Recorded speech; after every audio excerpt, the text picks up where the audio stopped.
City boy, City boy. I'll join the next president to turn the boys in Nigeria into men. And I dub my heart, and I assure that as I withdraw now, vote for Asiwaju Ahmed Tinubu. City boy. Jagaban, city boy, Jagaban, Asiwaju, Jagaban, city boy to the world. He can't go anywhere. Peter Obi is a Nollywood actor, and that's all he will be. The best advice I got in Anambra State to stop crime in a place called Opiweka was I got the advice from a madman. When I left the UK in 2025, I went back to them and said, take your stay. I'm no longer having, and now go to the UK with visa. This is the only watch I have. I won it for 17 years. Purpose of watch is to give time. Well,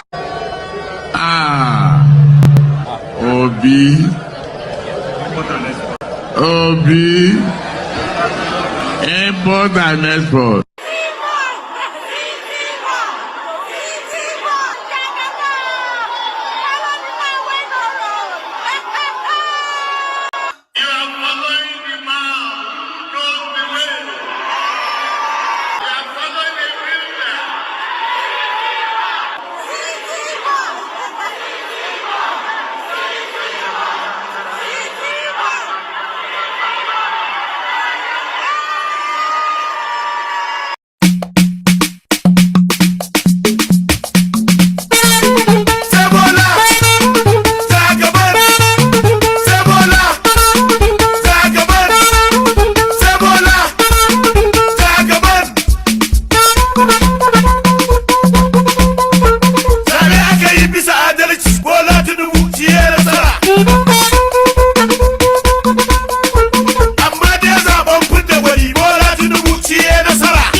City boy,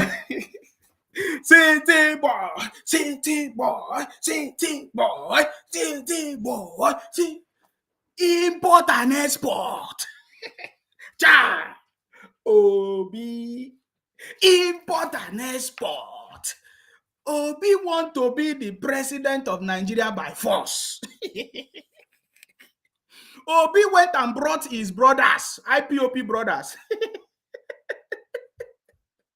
Obi went and brought his IPOP brothers to come and represent him today in the courtroom.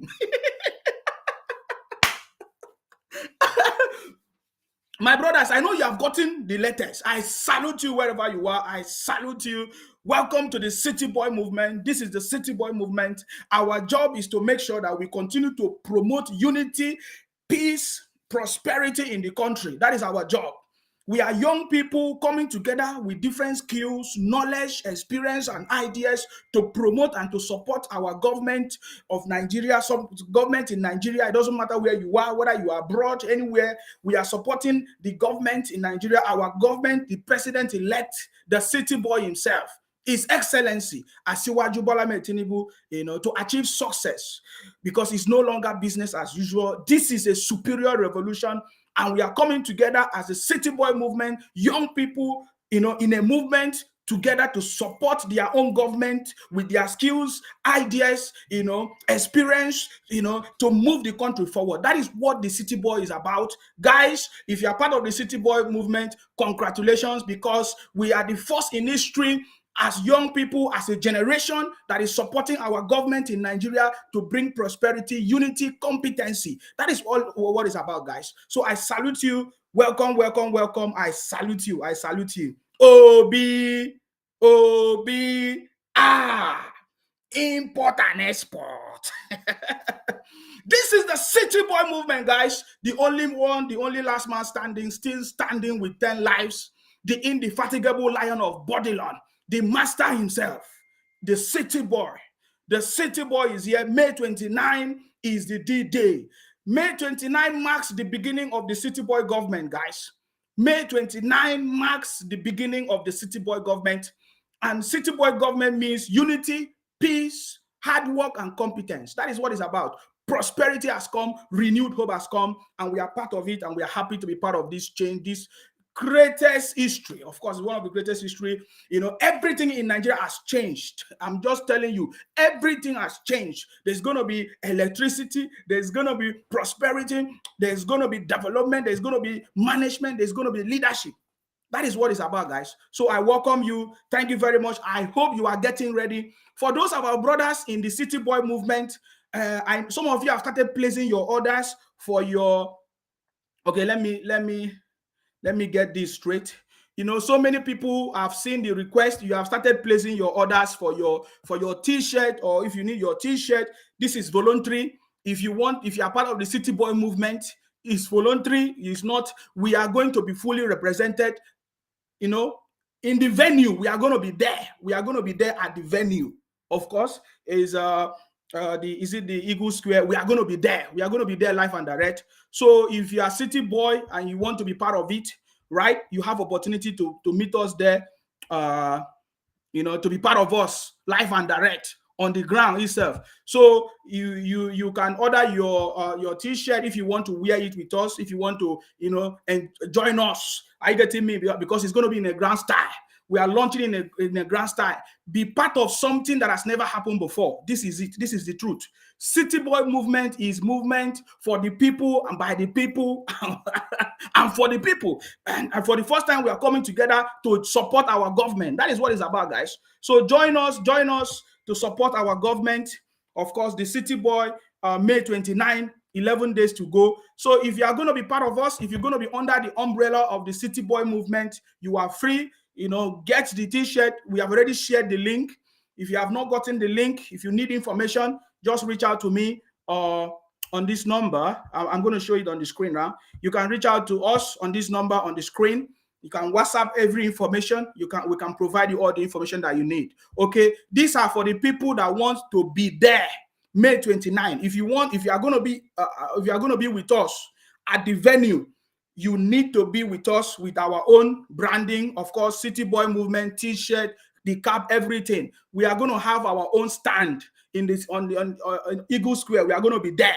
So please, if you want to support, if you want to be there, join us. We also have sponsors already. Many people have already sponsored for the t-shirt. If you want to sponsor people for the t-shirt and all of that, you are free to just send me a message on that number. On this WhatsApp number, just send me a message on this WhatsApp number. I will be able to, listen to you. If you want to support, we have already many people sponsorship, and people that are getting it is already subsidized, so that everybody will be there. Are you getting me now? So it's going to be wonderful. Be part of history, guys. The City Boy movement. That's it. So today you see me. I came early because I just rushed to be back home to make sure I deliver this message. Tell me something, guys. How many of you saw what happened today in the court? How many of you saw what happened today in the courtroom? Is this the kind of people that want to lead us? This is the people that they say, oh, they want to bring what did they say? They want to consumption to production. Consumption to production. Is it the people that want to give us consumption to production? People that are fighting among themselves today. That is why the key word, my brothers and sisters, anywhere you go on their platform, the key word is, it is finished. Are you getting me? Anywhere you go on their platform, anywhere you see them talking about Biafra, you see them talking about IPOP, you see them talking about Obedient Labour Party, just write it there. It is finished, because it is actually finished. There is nothing again remaining. It is finished. The Labour Party is gone. Or disobedient is gone. Obi knows. That is why people like what's his name, Atiku and Dino Melaye, they are the big actors in the game. They are the key players. They don't know that. They don't know that. People like Atiku, all those all of them are the big actors. They just stay behind and they watch what is going on. I get to so that they will hijack it. It's already been hijacked. We have already told you before that Labour Party was hijacked by IPOP Biafra people. That is why today, Apapa today trying to take over the Labour Party that have been stolen by the IPOP Biafra people. You saw the action that they put up today in the court. Is it the kind of people that want to lead us lead a new Nigeria, or give us production from consumption to production? My brother, This is story that we can never forget in a hurry. Are you getting me now? This is a pure story that we can never forget in a hurry. Are you getting me now? So yeah, that is what we are going to be talking about today in details, right? In details, we are going to be reviewing some of them. I'm going to give you opportunity to call in, guys, because I want to hear your reaction. What are your reaction when you saw the disobedient children calling their party chairman ole, ole, ole inside the courtroom? It means that this is exactly what they want to do. Remember, from the very first day, pay attention to this information. If you go to their pages, just write it there. It is finished. That is the word. It is finished. Anywhere you go, just type it. When you see them, write it. It is finished. You can hashtag it. Hashtag it is finished. Because it's finished, guys. Watch out. Everything we tell you, you will see it happen. It is finished. It is finished. Everything about Labour Party disobedient, OB, it is finished. So please, do me a favor. Anywhere you go on their platform, this is a strong message. Write it there. It is finished. It is finished. All their gra-gra, all their blackmail, all their mago-mago, it is finished. Just put it there. It is finished. That is the key word. It is finished. It is finished for OB. It is finished for disobedient. It is finished for Labour Party. Very soon now, OB will go and form another party, maybe, because it is finished. Everything has been busted. Now, let me give you the real gist. The real gist is because they know that Apapa, the new acting chairman of the Labour Party, knows the secret of the Labour Party, that Obi was not and is never a member of Labour Party. Obi was given that ticket, that presidential ticket in Labour Party through back door. And they knew that Apapa is coming to expose them. That is why they are fighting Apapa today. Number one. Number two, on the very first day, on that court day, we remember what the IPOP lawyers of Obi said in the petition, in the presidential petition. They said that they want the court to grant them the authority to televise all the proceedings, all the court petition and proceedings, because this is what they wanted to do. They have used the IPOP criminals, the Biafra criminals, to hijack the Labour Party. What they plan to do is what they have today, try to do the trial today, right? What they plan to do is what happened today in court. They want to hijack everything in the courtroom through the IPOP Biafra criminals. Mark my words, it is finished. That is why I'm telling you, it is finished. Their plan was to use the IPOP criminals to invade the courtroom and to disorganize and to scatter everything. That is what they just experiment today. Go and watch the videos. I'm trying to download the video. If you have not watched it, go and watch it on my page. You will see the video on my page. I want to show you what happened today in court, that this is exactly what they have planned to do. That is why the IPOP obedient presidential petition court lawyers, they demanded, they seek for permission to televise the court proceedings, because they wanted to use the IPOP brothers, the IPOP Biafra criminals, to invade the courtroom, to scatter the proceedings and to start causing problems. That is exactly what they have experimented today. You saw what happened in the courtroom, where for the first time in history, some group of idiots, they came and they were shouting Ole. They were calling their chairman Ole. Do you know why? Because they know that the man knows everything that happened in Labour Party, and the man is coming to bust them. They don't want the man. The man have already destroyed everything that they planned. So they want to bust Apapa, where Apapa came to bust them, and they don't want to give him any chance. I want you to pay attention today. I did a very short summary of everything. Please pay attention. I told you that Labour Party was hijacked by IPOP Biafra. See the evidence for yourself. See the way they are shouting and arguing and fighting inside the courtroom. This is the handwork of Biafra IPOP people. This is a lot of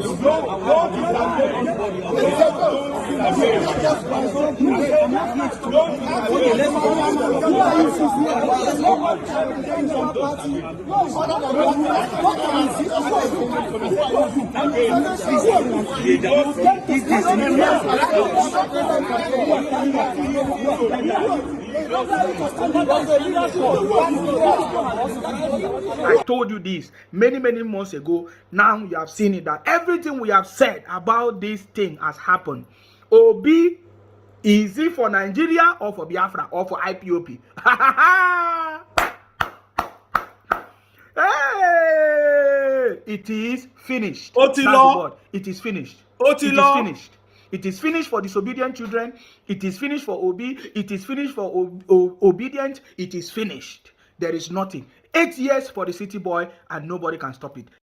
So just like we said earlier on that even before the campaign and during the campaign, we knew that it was IPOP, Biafra people, that hijacked the Labour Party. You don't need any other evidence. The evidence is out already. What we have said so many weeks ago and months ago has come to pass now, guys. Do you see what happened today in court? They were arguing and shouting Ole, calling the Labour Party chairman Ole.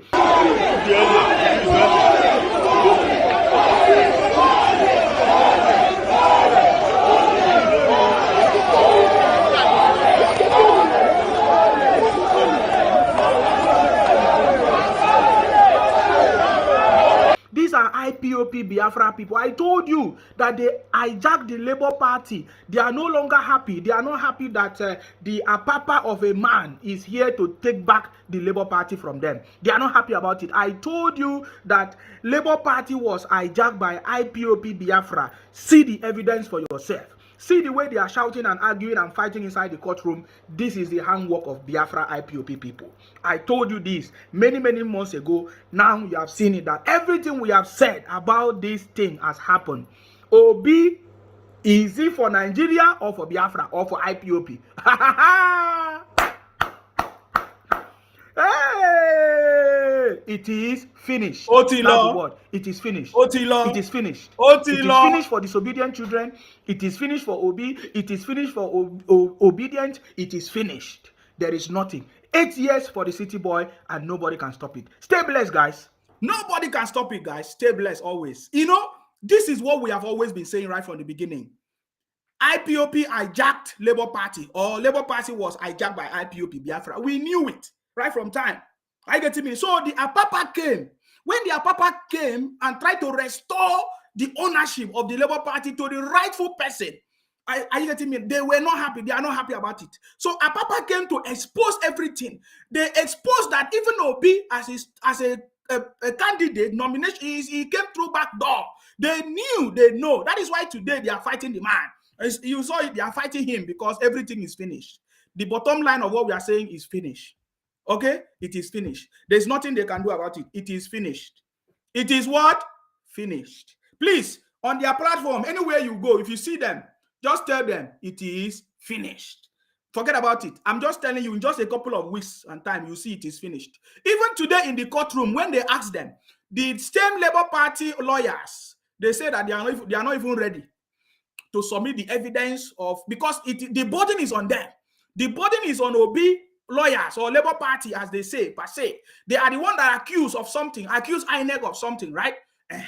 We learned that in the courtroom, they say that they were arguing that the INEC have not provided everything. INEC said, we have provided everything that you need. Fine. So where is your evidence of stolen mandate? You remember yesterday we were asking them, where is the stolen? Where did you keep it? Who stole it from where? Is it in China, Indonesia, or Malaysia? Are you getting me now? OT law. It is finished. It is finished for the OB people, disobedient people, Labour Party people. It is finished. Are you getting me now? Somebody's asking me what is the outcome of court today. The outcome of the court today is it is finished. Okay, it is finished. It is finished for the noisemakers. It is finished for all of them. That is why they are crying among themselves. Are you getting me now? All I want to tell you is that it is finished. Are you getting me now? It is finished. There is nothing that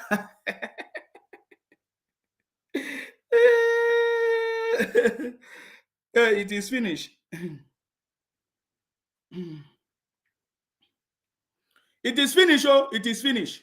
It is finished. I'm gonna give you opportunity for you to respond. You know, what do you think? What happened? What do you feel when you saw the reaction today in the courtroom when they were fighting among themselves? The Labour Party people fighting among themselves. Is it a good example of how to lead the country? Is it a good example of how to turn Nigeria from consumption to production? Is it by noise? Is it that by noise making? It is finished. Get ready for the City Boy government. 11 days only to the City Boy Unity Competency government. That is what it's about, guys. Are you getting me? It is finished. you might not understand it. But for us, we know that it is finished. Hello, I salute you. Yeah, Mr. Nsime, I follow you from DC. Yes, I salute you. Yeah, thank you. Thank you for the good job you've been doing. Yeah. And thank you for coming early today. I know today is going to be fire. Well, I'm going to be leaving early too, though. Go ahead. Okay. It was a total embarrassment. Yes. They knew what our Papa want to do. Yes. That was why they did not allow him to speak. Yes. He's the authentic chairman of Labour Party. Yes. And it is recognized by court. Yes. This is when they say disobedient children. Yes. They are exhibiting it. Yes, now. They're exposing who they truly are. But it's unfortunate. I want to point out that the court should have taken judicial notice to allow Apapa to speak, because his sister court has recognized him as the authentic chairman of the party.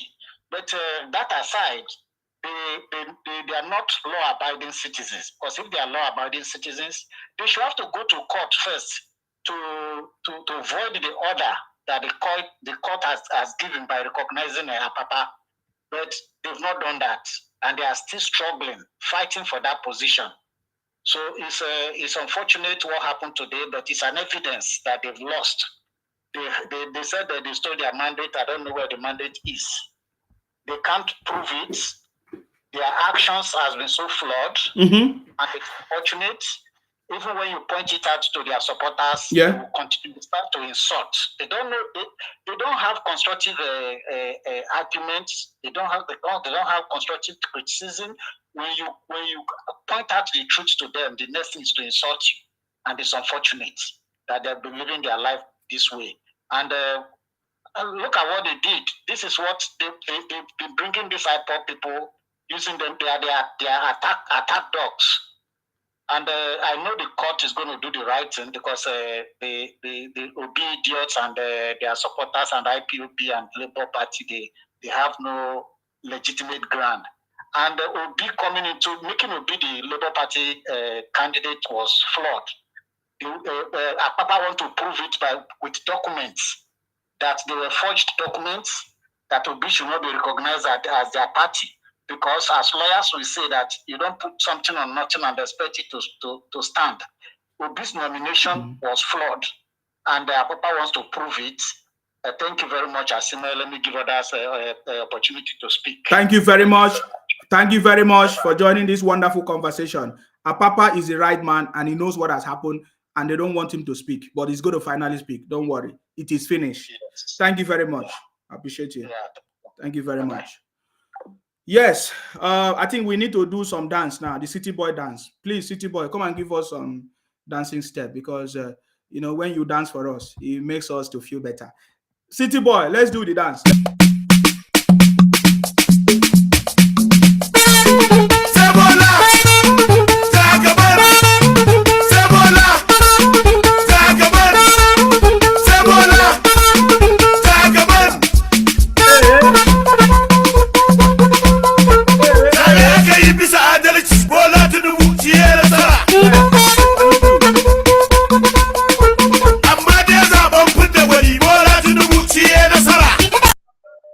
Sorry, say it again. I sent you a message and I want to know the price. Oh, for the t-shirt. Yes, the price. We are in the UK. Most of us is abroad. Our own kind of different. We people that are back home that are going to be in the inauguration, their own has kind of been subsidized. There are some sponsors and all of that. So yeah, but our price here is going to be different. I will send you the number of the brother in charge, so he will let you know everything, and then that's fine.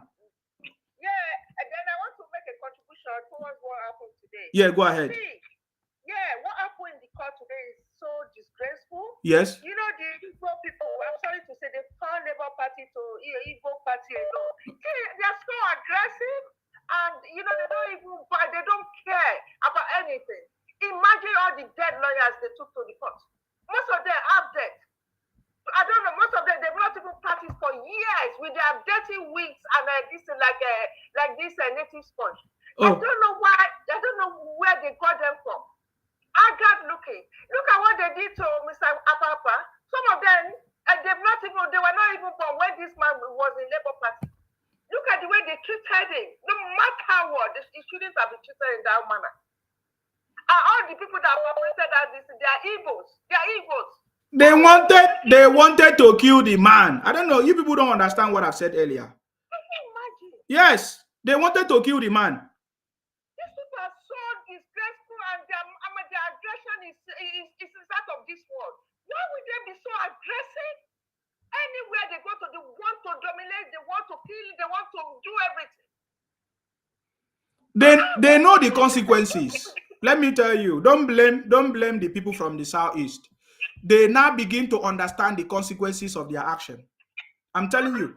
So they think that they can bulldoze their way to getting Obi want to force everybody to become the president. It's too late. It's not possible. We don't want him. We don't want him. It's too late. Yes. We don't want him. It can never be our president in Nigeria. It can never. Because what happened today is what if Obi should be the president. That's what is going to be happening. Yes. Everywhere. Yes. People will dominate the whole of Nigeria. Are they the only tribe in Nigeria? That is why they can never be the president of the. That is why people have been afraid of. Yes, they're shameless people. What's wrong with them? They cannot even wear that. Are they the only people? They will be doing this. They will look at the court full of evils. All the lawyers evils. Yeah, it's their court now. It's their court. It's their courtroom. Yeah. What's wrong with them? You have forgotten that all of them have been told that the person that is going to win, the prophet and the pastors, how they arrange it, told them that the person that is going to win will not be sworn into office, right? That's what they were told. So they were told that they are not going to be sworn into office, that they will go to court. Then when they go to court, Obi will now win, just like he has been winning before in Anambra State. That is what they believe. Yeah. Lying and making his way with the propaganda and everything. This is a different one. Ashaja has come to stay. Nobody, no Igbo can bulldoze their way towards power. We don't want them because they show that they are not one Nigeria. They are so greedy, self-centered, selfish people. They don't care about that tribe. What's wrong with them? And look at, for goodness sake, what developments have they brought to their state? For goodness sake, they want them to come and rule Nigeria. They want to turn Nigeria to dumping ground. Look at Oka, for goodness sake. Like this is where they drop rubbish. Don't worry. I don't know. Don't worry yourself about this thing. It is finished. It's finished. They don't know. They don't even think of what good they're going to do for Nigeria. It's how to import substandard good and everything. How to invest money. Go to all the prisons in the Western world full of Igbo people because of their greed for this for West. All the prisons full of Igbo. What's wrong with them? What's wrong with them? Don't they have shame? Even their leader cannot even talk to them. They're so aggressive. Anything they want to do, they think they can lie and get to get their way through the DC, whatever they want. So what is actually going on is that Yoruba they have turned Labour Party to Yoruba versus Igbo. You understand me? So that is the context. That's what is happening. Yeah. Well, that's what is happening. Look at the way the Igbo people treated that man today. Look at the way they treated him. They're so aggressive and inhuman. I've never seen a set of people like that. Very callous people. Apapa, now, please, this is a very important information. Apapa should go home and give God glory that they did not kill him today. If they kill him, they want civil war. That's what they want because Yoruba people will. I say they kill anybody that stand before them. You people are not listening. I see when I keep talking, you don't understand. They poison you, they kill you. That is what they do. Apapa should go and thank God. Next time, it should not appear like that. It was the police that saved him. I'm telling you, this is exactly the same thing that they wanted to do. That is why the court, the lawyers, they say, go and visit what I'm telling you. Go and check. On that very first day, the court proceedings, the lawyers, they say that everything should be televised. That is what they wanted to do. They want to invade the courtroom, just like what happened in America. Maybe they want to practice what is going on in America. I don't understand. But that is what they want to do. So Apapa should go and give thanks to God that they did not kill him today. What I'm saying, mark my words, it is what they plan to do. Yes. I've never met horrible tribe like the Igbos. I've never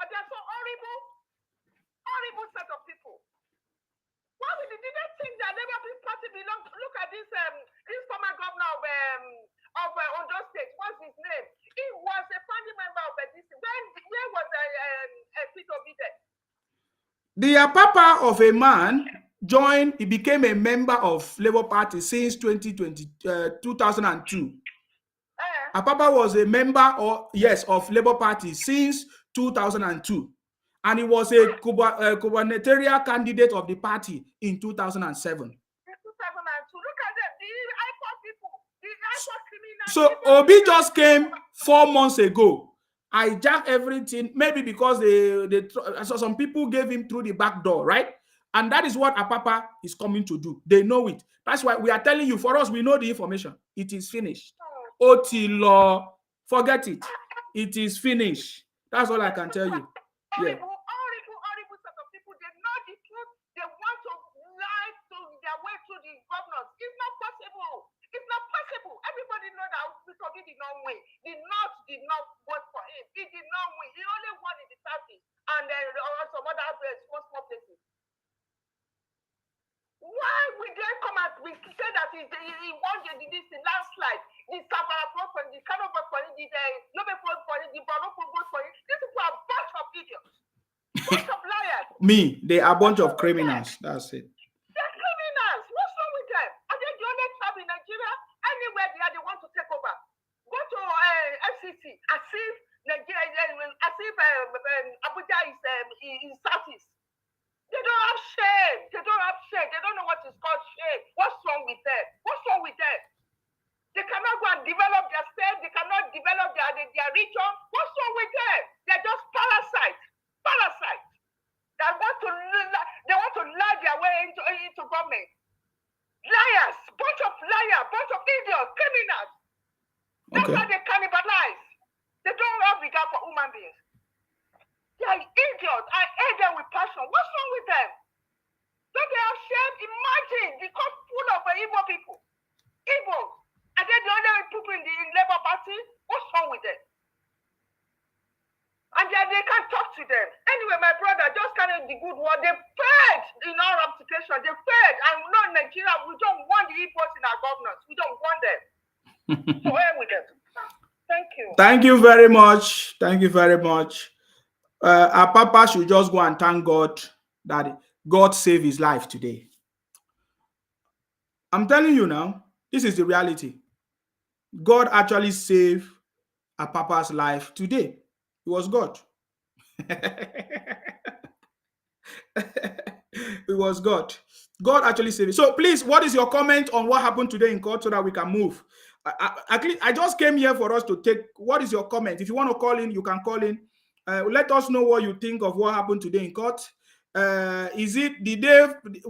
they able to get their stolen mandate? Because they say that the mandate was stolen. Who steal the mandate and have they gotten it? You see how they are going to get it?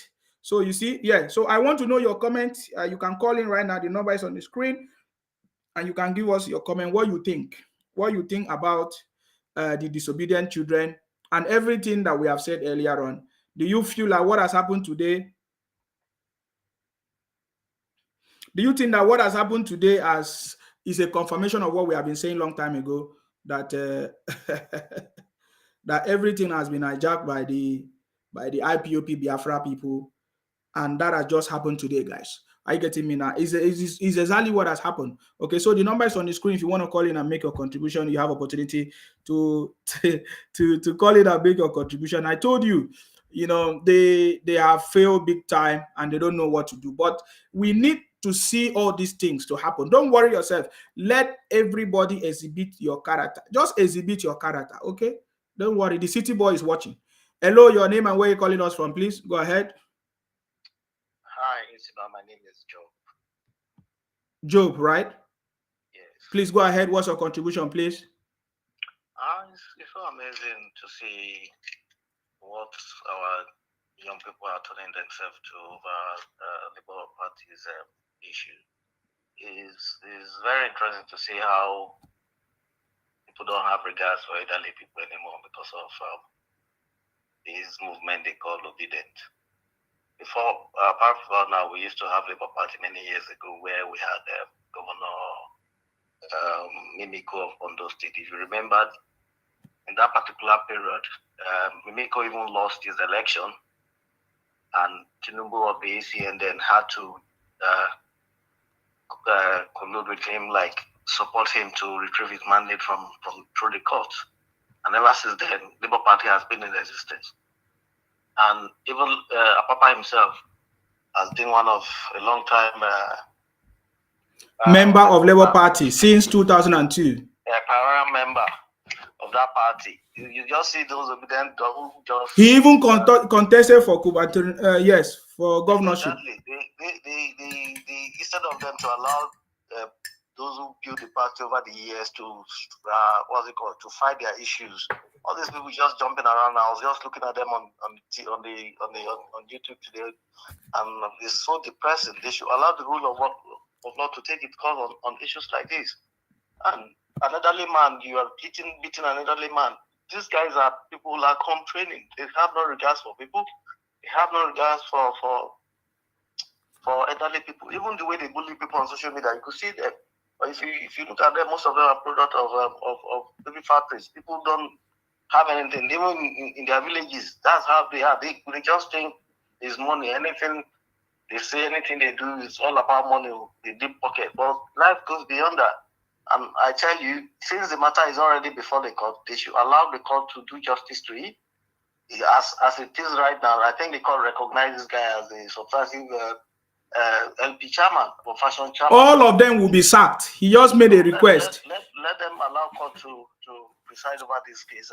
Apapa said that all of those people that was elected, all of them should be sacked. You will see it now. I told you it is finished. We need to see all these things displayed. We need to see it. Yeah, but my case is that I just want the court to do the right thing. Why? So that I don't look as if these internal issues that they're having is the making of APC. No, I don't think APC has anything to do. For me, the Labour Party is not a threat to APC. APC government. They're just some noiseless people on social media and every other places. They can't stand APC, even if they conduct this election 100 times. They can't stand. They don't have the spread. They don't have the powers to do it, to change anything. Even if we give them River State, where they said they won. As of today, many years ago, we used to have people printing ballot papers and have millions of votes, and they will still declare them winners and they still sworn them in. In this election, where we have Beavers doing his work, doing all his check, even the sitting president lost his state, even Tinubu for the first time lost Lagos State. And you boldly say, oh, this election was rigged. Come on, we are not fools. People should learn how to judge matter wisely and condemn what is right and accept what is right as well. That's how I see it, my brother. Thank you for the opportunity. Have a good evening. And you too. Thank you very much. Nearly 9 million of all of us voted for the City Boy. So don't worry yourself. We know what we're doing. Okay? Don't worry yourself. Hello? Please go ahead. Yeah, good evening, Fatima. How are you? I salute you. Can you hear me? Yeah, we can hear you, but your volume, there's a lot of noise there. If you can reduce the device, other device, and then speak through your phone so that we can hear you, please. Thank you. So can you hear me now? Well, go ahead. We can manage. Yeah. Okay. So what I want to say is this obedience. They're so like what I want to say is Obi himself stole the mandate from a young Yoruba youth. Okay. And for them to be behaving like this is so absurd and disheartening. Look at what happened in Anambra yesterday. That they killed 2 American citizens. They think America will just let it fly like that. Nigerian government actually should do something after it being sworn in, because this is not nice and they're giving Nigerians bad names everywhere we go. They need to do better. Is this here for Nigeria or against Nigeria? Look at what they did to Akampa this morning. Is that how to rule a country? And this stupid, obedient, Indomie guys, they're still calling Tinubu drug bearer. Tinubu don't have problems with the American government. They need to get that into their fix. Oh, they don't need to get it. They don't need to get whatever they want to do. They should do. They are the one that will go home in shame, right? So don't worry yourself.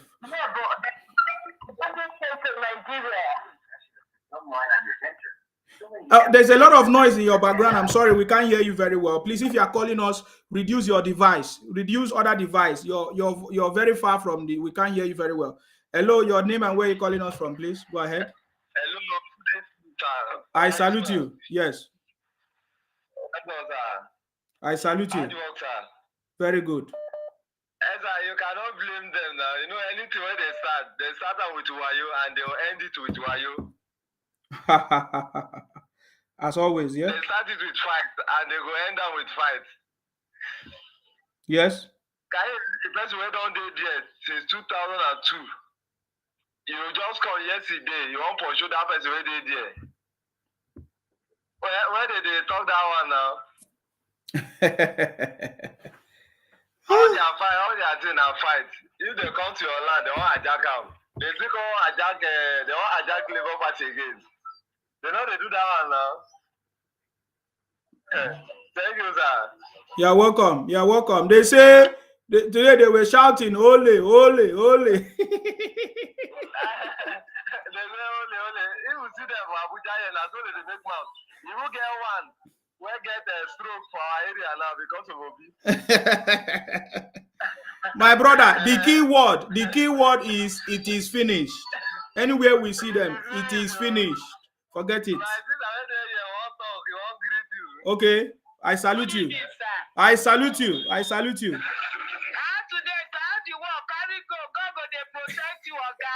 Amen. No, amen. Amen. Thank you. Don't mind them, oh. Yes. People will be taught they won't come first. How then they do that kind of thing?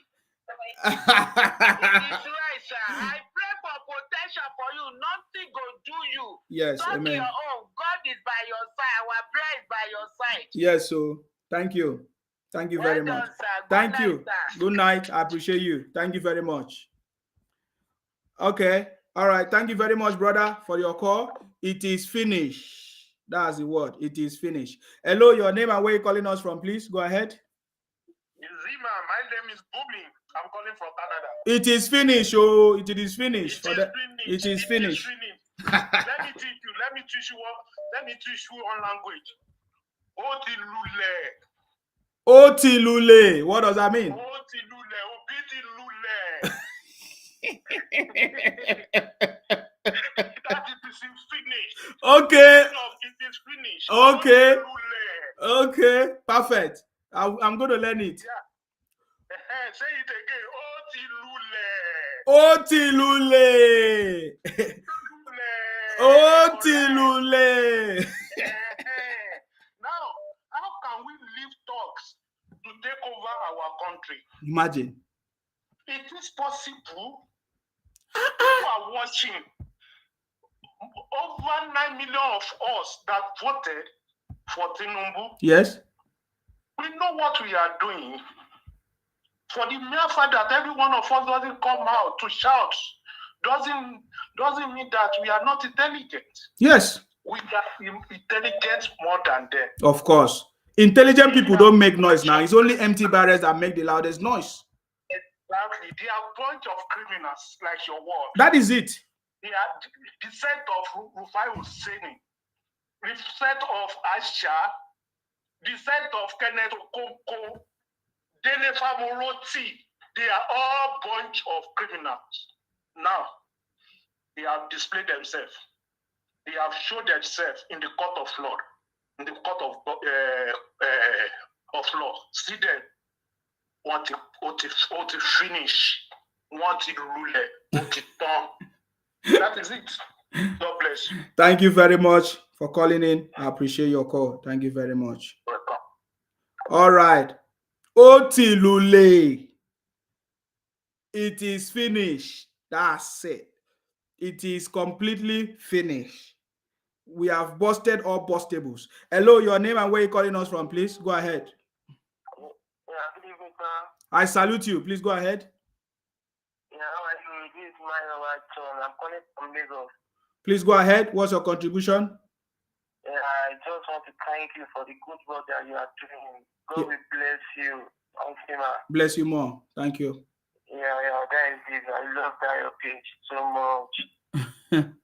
Thank you. Thank you very much. I appreciate you. Thank you. Yeah. Let's get ready for the City Boy government. 11 days to go. Hello. Okay. Otilule. It is finished. Finishing. It is finished. Oh. Now so I talk am. Now so we talk am during the campaign. They thought say we no sabi. Hello, please go ahead. I salute you. God give you long life, good health, prosperity, favor in Jesus' name. Amen.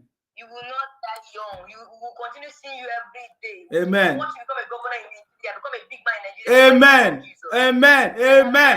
Don't wear. Call me for campaign. I did gallant. Anywhere for Nigeria, I speak out the language. I follow you for back. You did gallant. Otilule. Yes. Otilule.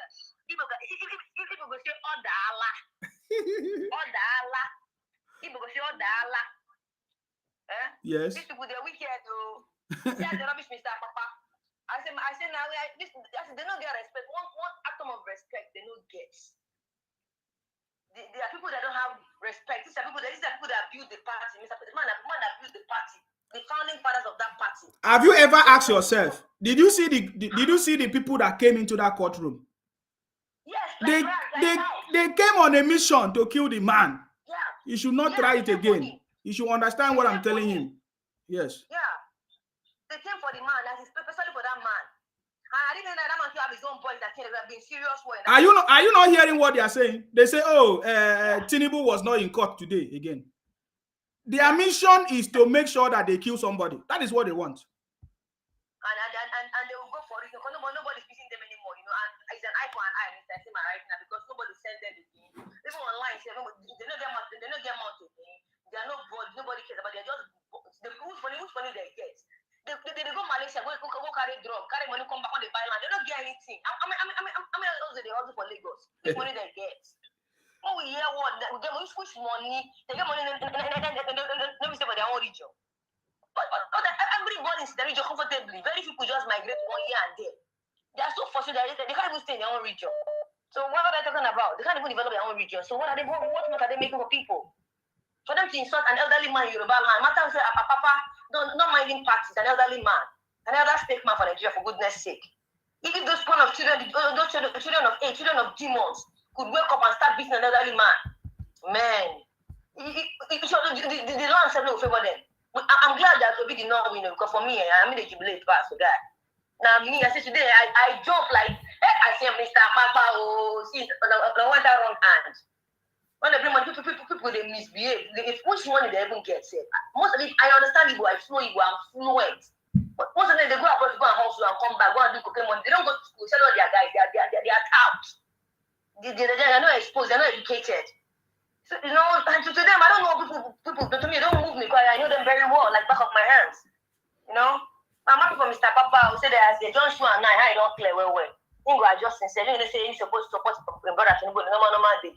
And to my fellow Yoruba people, I tell you, I never can happen a high. Next time any woman come on the position, nobody go vote for them. It is done, it's a done deal. Because I know they're not gonna say that lie. So everybody go can't get sense. Everybody give themselves brain because it's good as it happen like that. Tell me, you correct that guy, I too like you, Jerry.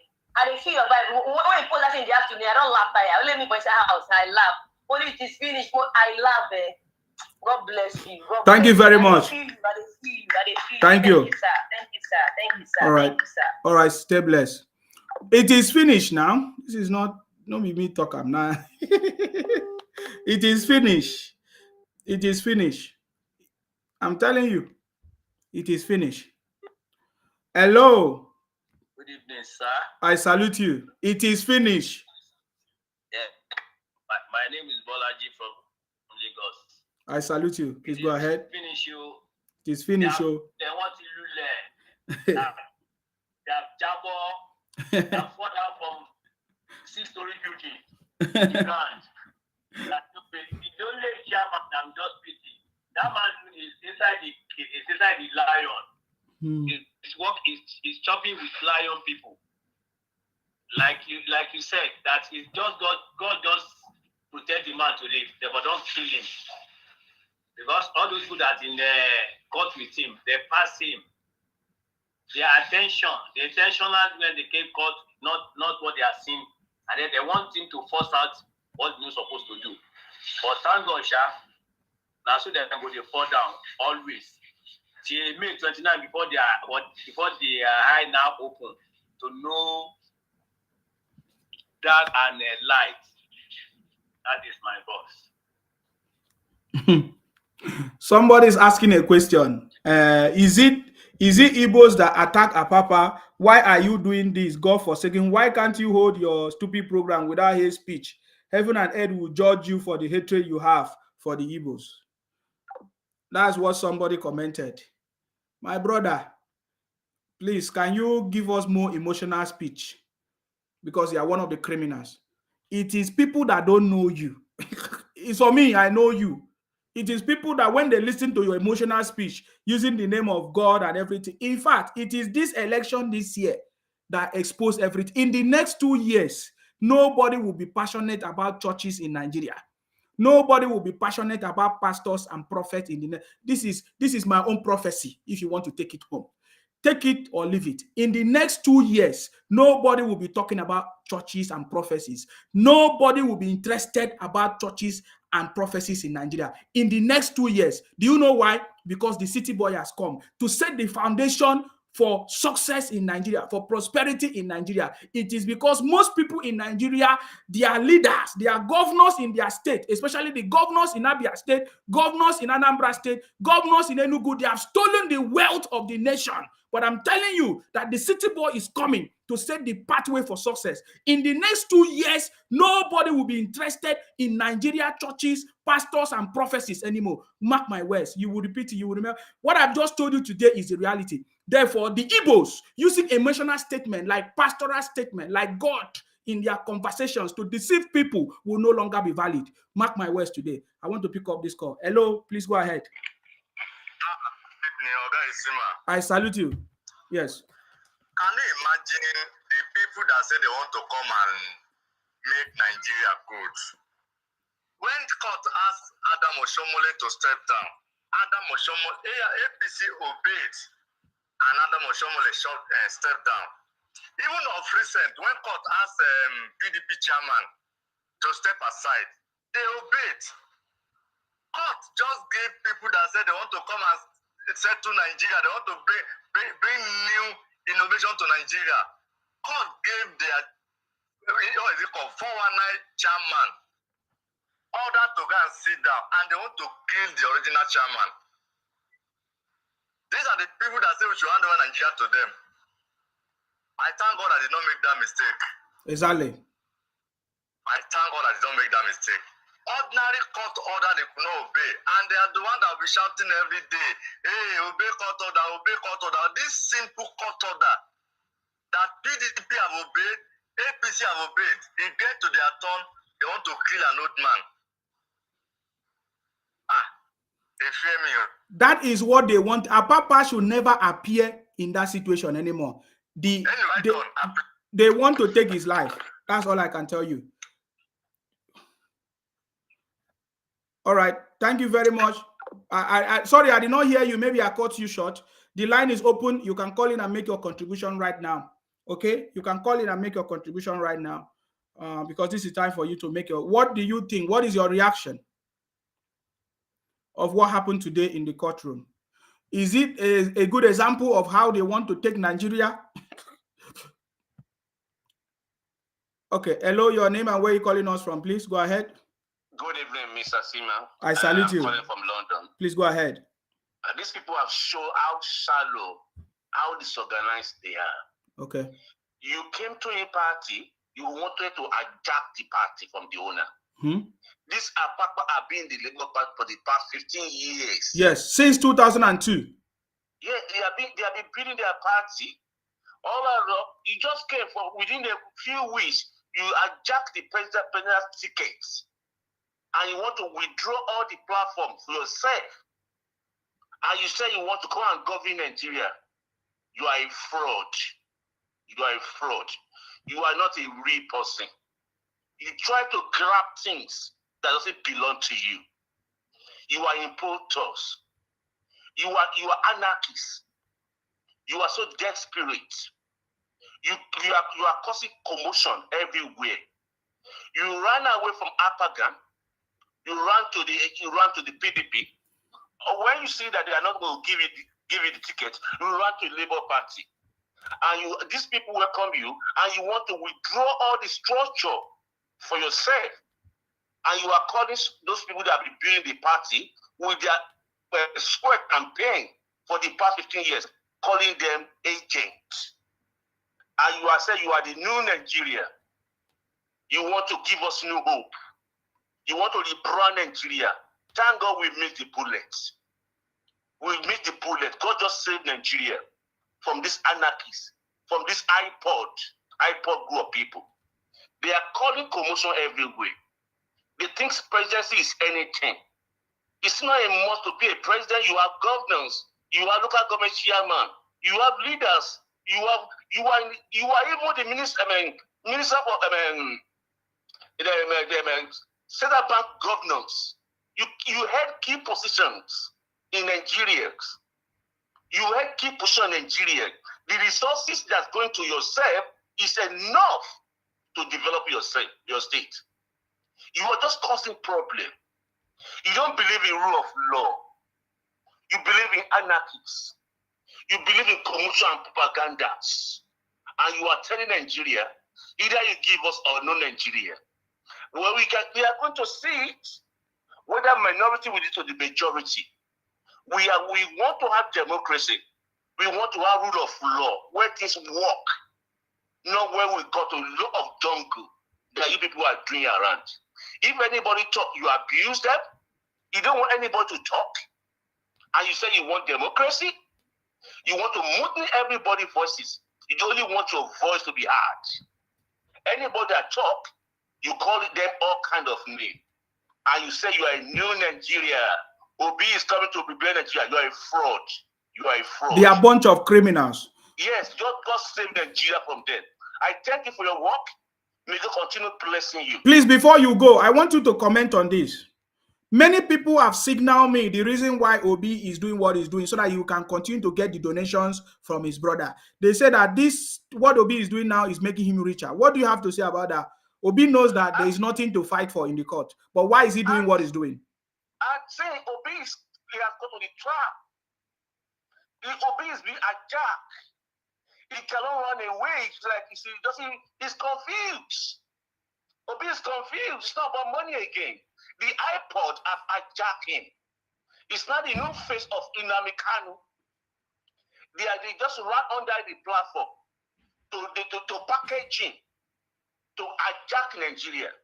Obi is under hostage. If he want to go now, he has to go quietly, or they will kill him by themselves. There are unknown government everywhere. Obi has to be mindful of what he says, because these people are so desperate. They can do undo. They imagine what they did in Anambra yesterday when American embassy staff went there. They shot at them at Anambra. They are so lawlessness is their order of the day. So Obi is not on himself again.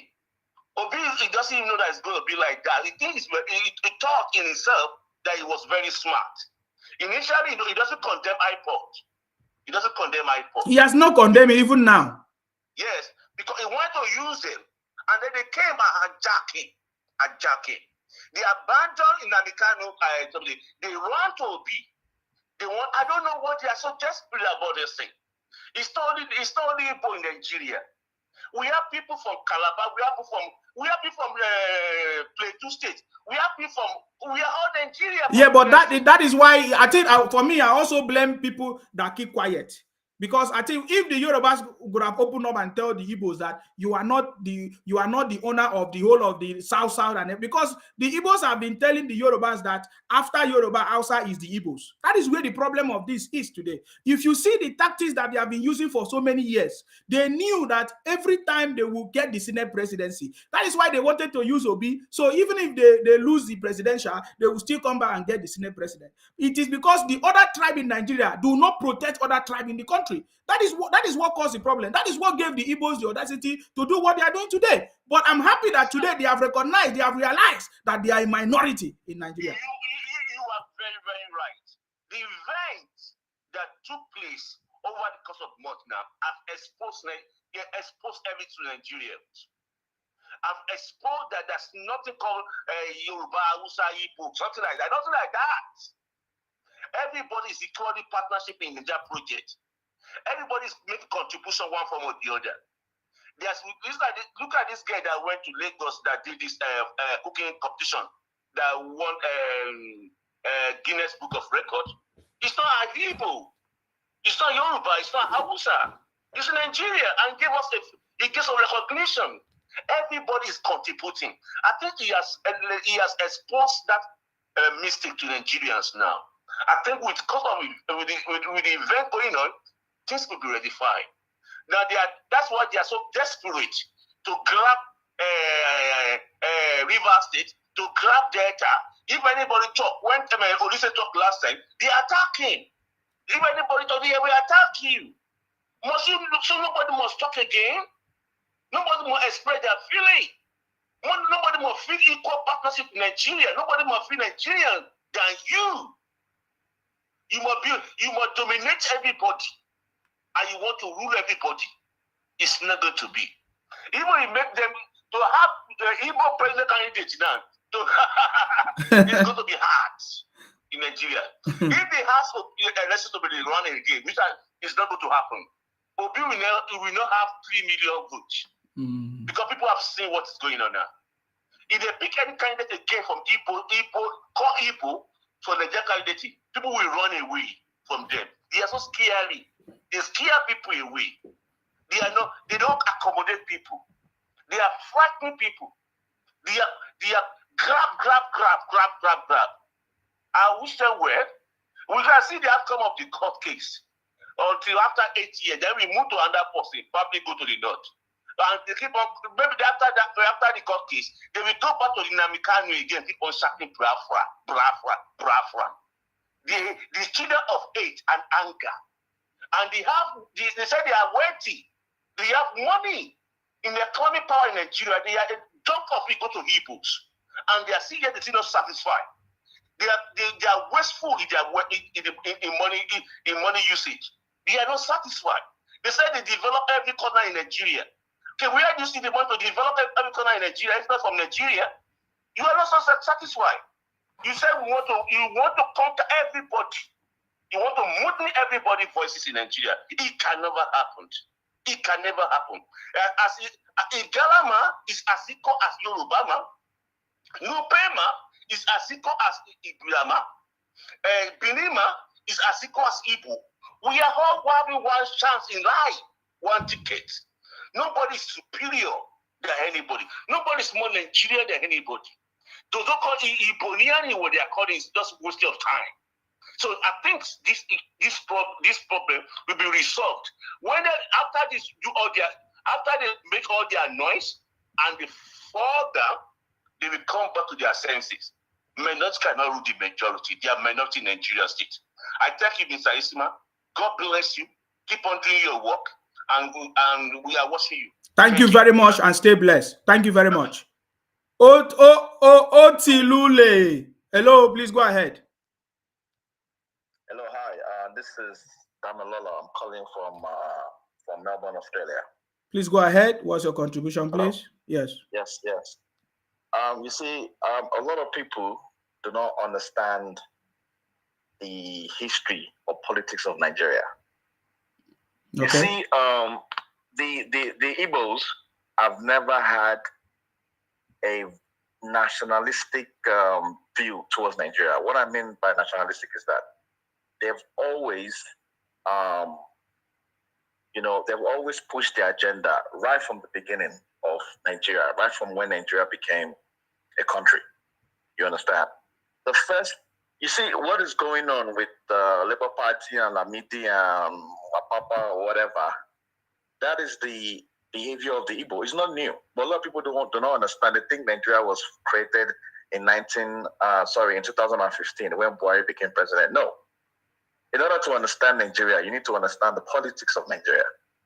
You see, the first political party in Nigeria was formed in 1922 by Abed Macaulay.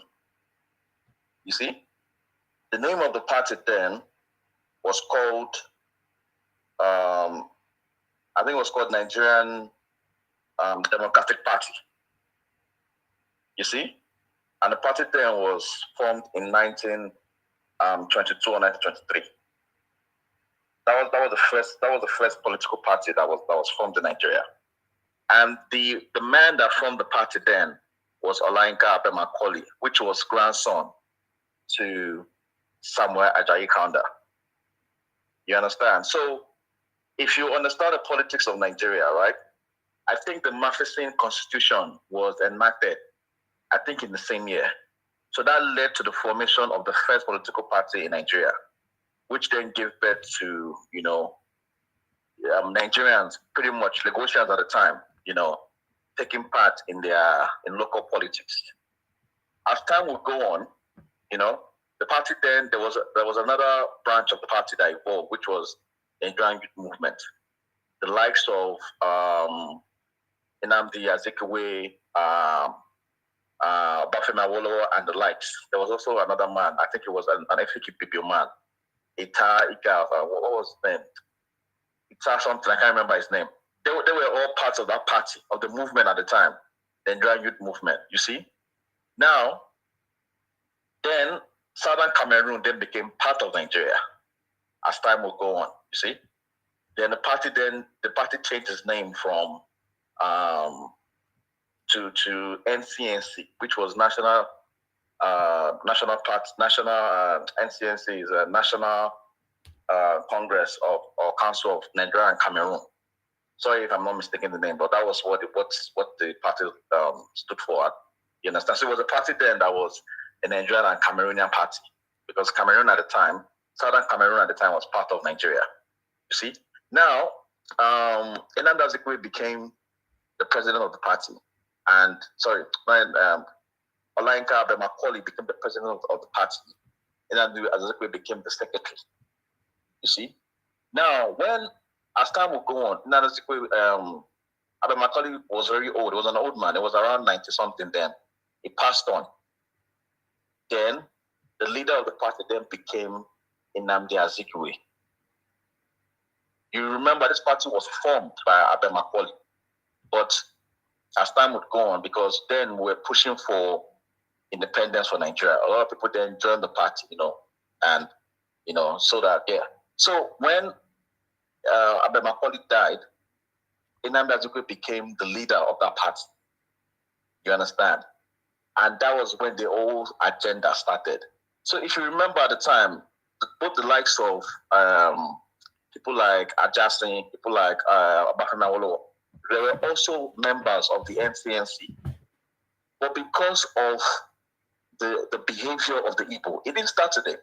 You understand? The likes of Bafemi Awolowo and the likes then dropped out from the party. Then they had a movement called Egbe Omo Oodua. You see? That Egbe Omo Oodua then, became Action Group.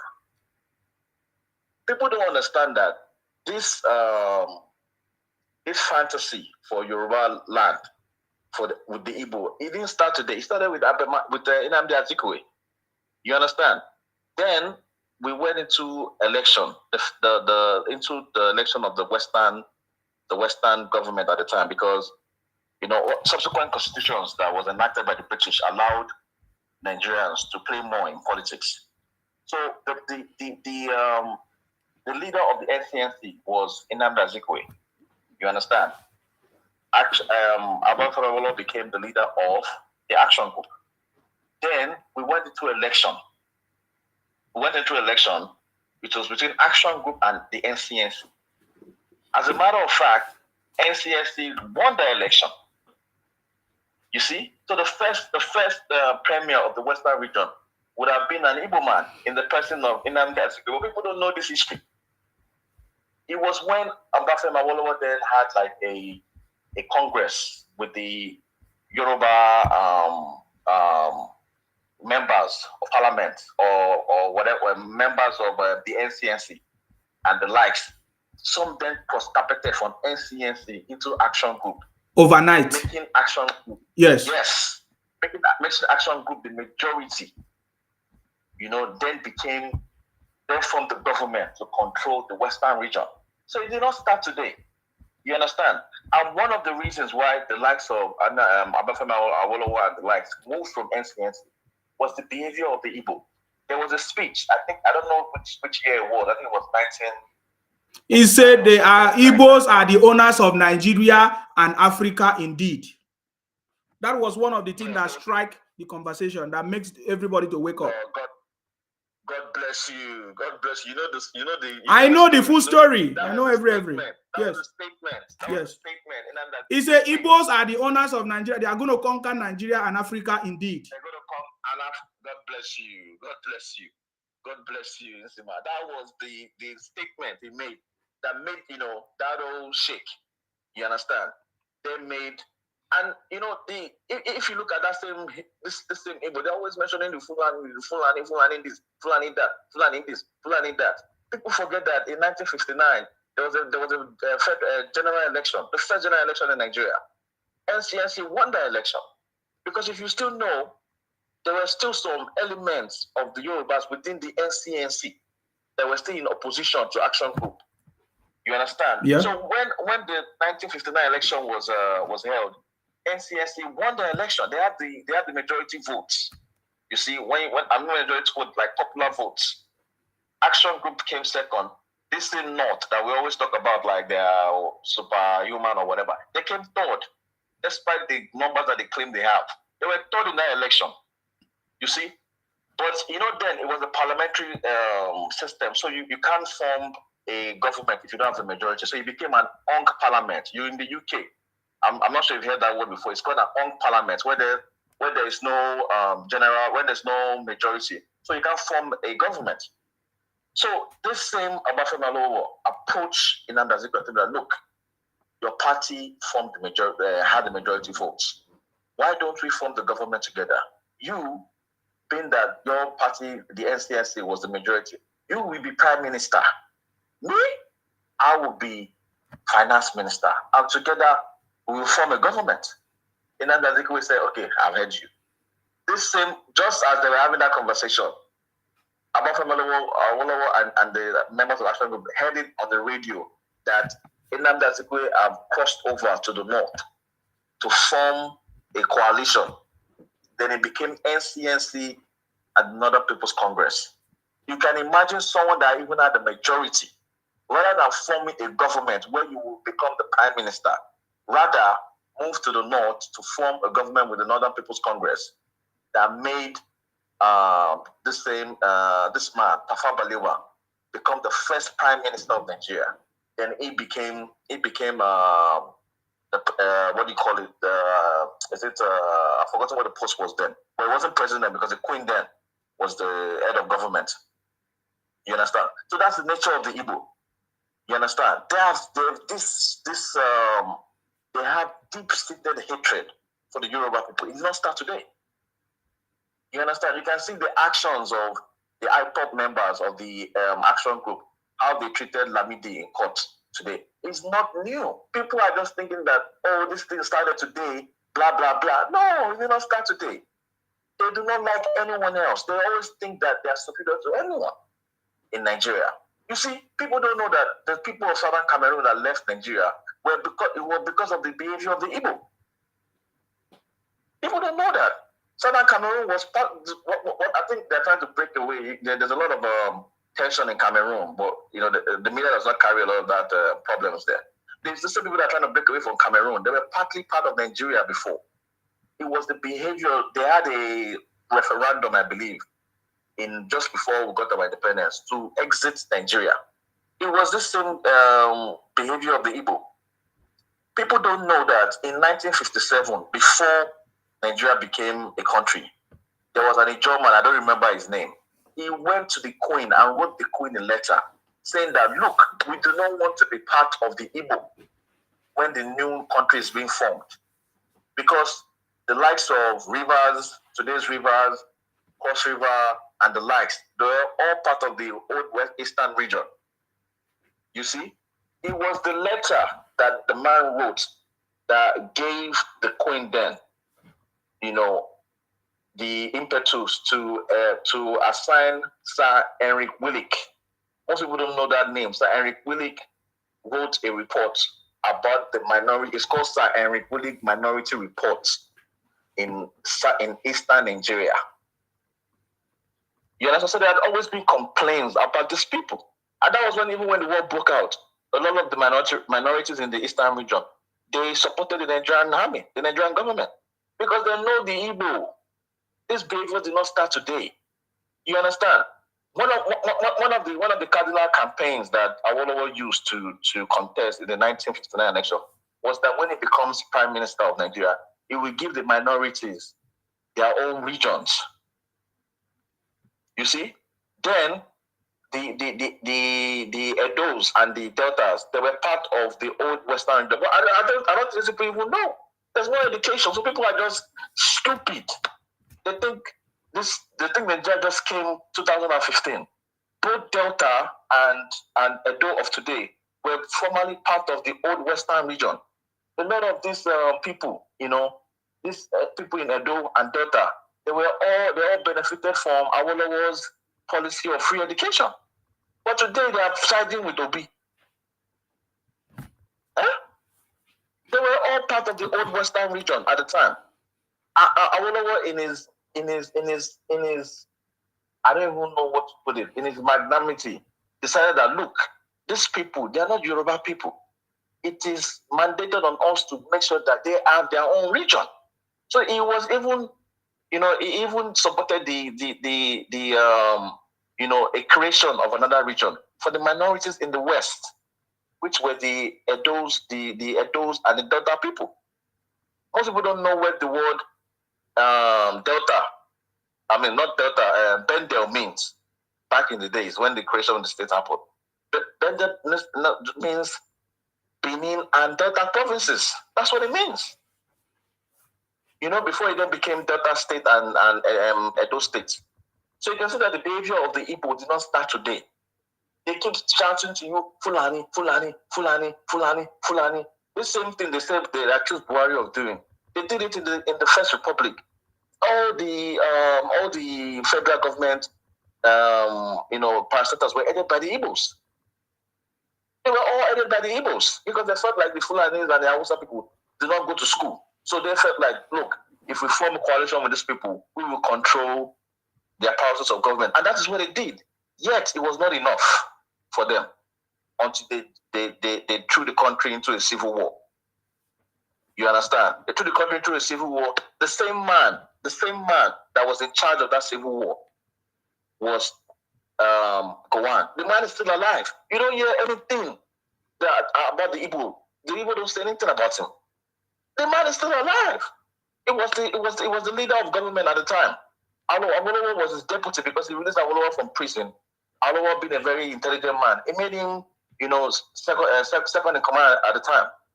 It's this same Awolowo they keep talking about till today. Awolowo was not the leader of government then. It was Gowon. Now you keep on hearing them saying Fulani, Fulani, Fulani, Fulani, Fulani. After the war, the military were in power. In 1979, there was another federal election in Nigeria. Right? Who was the deputy to the Fulani man that was there then? It was Alex Ekweme, an Igbo man.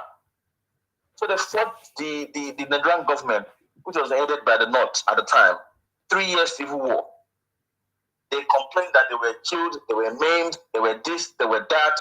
Yet, a few years after, they formed another coalition with them. against Awolowo. Awolowo could never get, people think, oh, this Muslim ticket, this one, same straight ticket is new. It's not new. In 1979, the North told none of their politicians to form any sort of, to become deputy to Awolowo. Awolowo's deputy then was an Igbo man, but people don't know this. He was an Igbo man. He was a Christian. Awolowo was a Christian too. So it was a Christian ticket. You see, it was Shagari and Alex Ekweme. And also, that election too also had Nnamdi Azikiwe. So it was like the same thing that happened to now. An Igbo man, a Fulani man, and a Yoruba man. You see? That election was so tight that because Shagari did not get any votes in the West at the time. So the election was so tight that it had to be a rerun between Shagari and Awolowo. You see? Because in the case of Tinubu met the constitutional requirement to become winner. He had popular votes, one. He made 2/3 of 36 states plus the FCT. I think he made about 25% in more than about 29 states. So he won the election. Even if there was to be a rerun, it would be between Tinubu and Atiku. You see? So there's no argument about that. My question is, what do you think about the action? What does it actually mean? The reaction or the action of the disobedient children today in the courtroom. What does it actually mean? It is not new to me. That is how they are. You understand? The behavior of the Igbo is not new. That is who they are. Aggressive, harsh, very unintelligent people. It's just how they are. They want to dominate others. You see, I was telling you about how the Igbos turned the NCNC party to an Igbo party. It's the same thing they've done with Labour Party. You see a man that has been a member of the Labour Party since 2002. Obi got there within a month. The party became an IPOP party. That is what they do. That is what they do. The same thing happened with the PDP. The PDP was a party that was formed by the North. You understand? As time went on, Jonathan became president. Igbos controlled that party. You see, they controlled the party. The party then became a more or less like an Igbo and South party at the time. You understand? But people don't understand that these people, right? You think that your friends. Look at the way they are opposing Gospel Akpabio to be vice president. But these same people of the South supported Jonathan. I've been supporting you all along. When Obi was deputy to Atiku, the people of the South gave PDP their votes. So why is it now that a South person wants to become Senate president that you're against him? You see, because they don't care. They don't care about anybody. All they care about is their own interest. And this power, once they get it, they do not use it for their people. You see, they use it for their own selfish interest. The leaders, people will tell you that, the Igbos have money, they do this. No, if you have money, it will show in your region. What they do is that they sponsor people, their family members, to go and buy properties all across Nigeria, all across the world.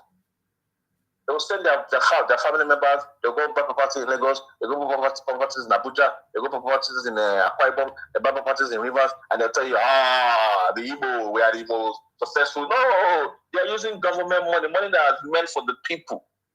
A small group will corner the money and use it for their own interest. Now, you're thinking that these same people that are being marginalized by their governors will be the ones that would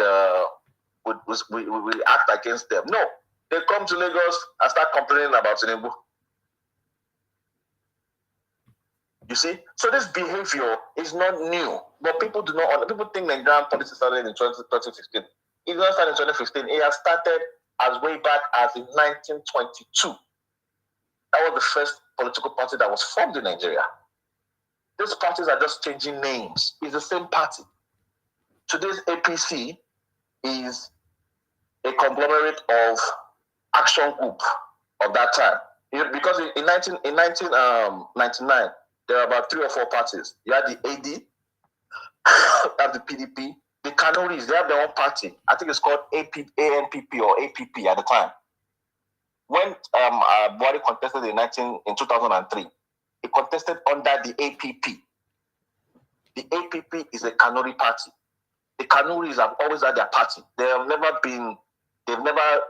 had, it's just today that they formed the merger with Tinubu and CPC. And so they've always had their own party. The party is called APP. The party always dominates Borno and Yobe. You see? So these parties are the same. They've just changed names. It's the same party. So this APC is a combination of the APP, the AD, which was formerly Action Group, and the CPC, which is today's, I would say, NPC, Northern People's Congress. So it's the same. You understand? It's the same. It's just that the names have changed. So this is how they are. This has always been. I'm not saying that all Igbos are bad, no, but their political, the way they run their politics is very, very bad. It's very, very bad. The Igbos are the ones that have been against regional government in Nigeria. They actually destroyed it.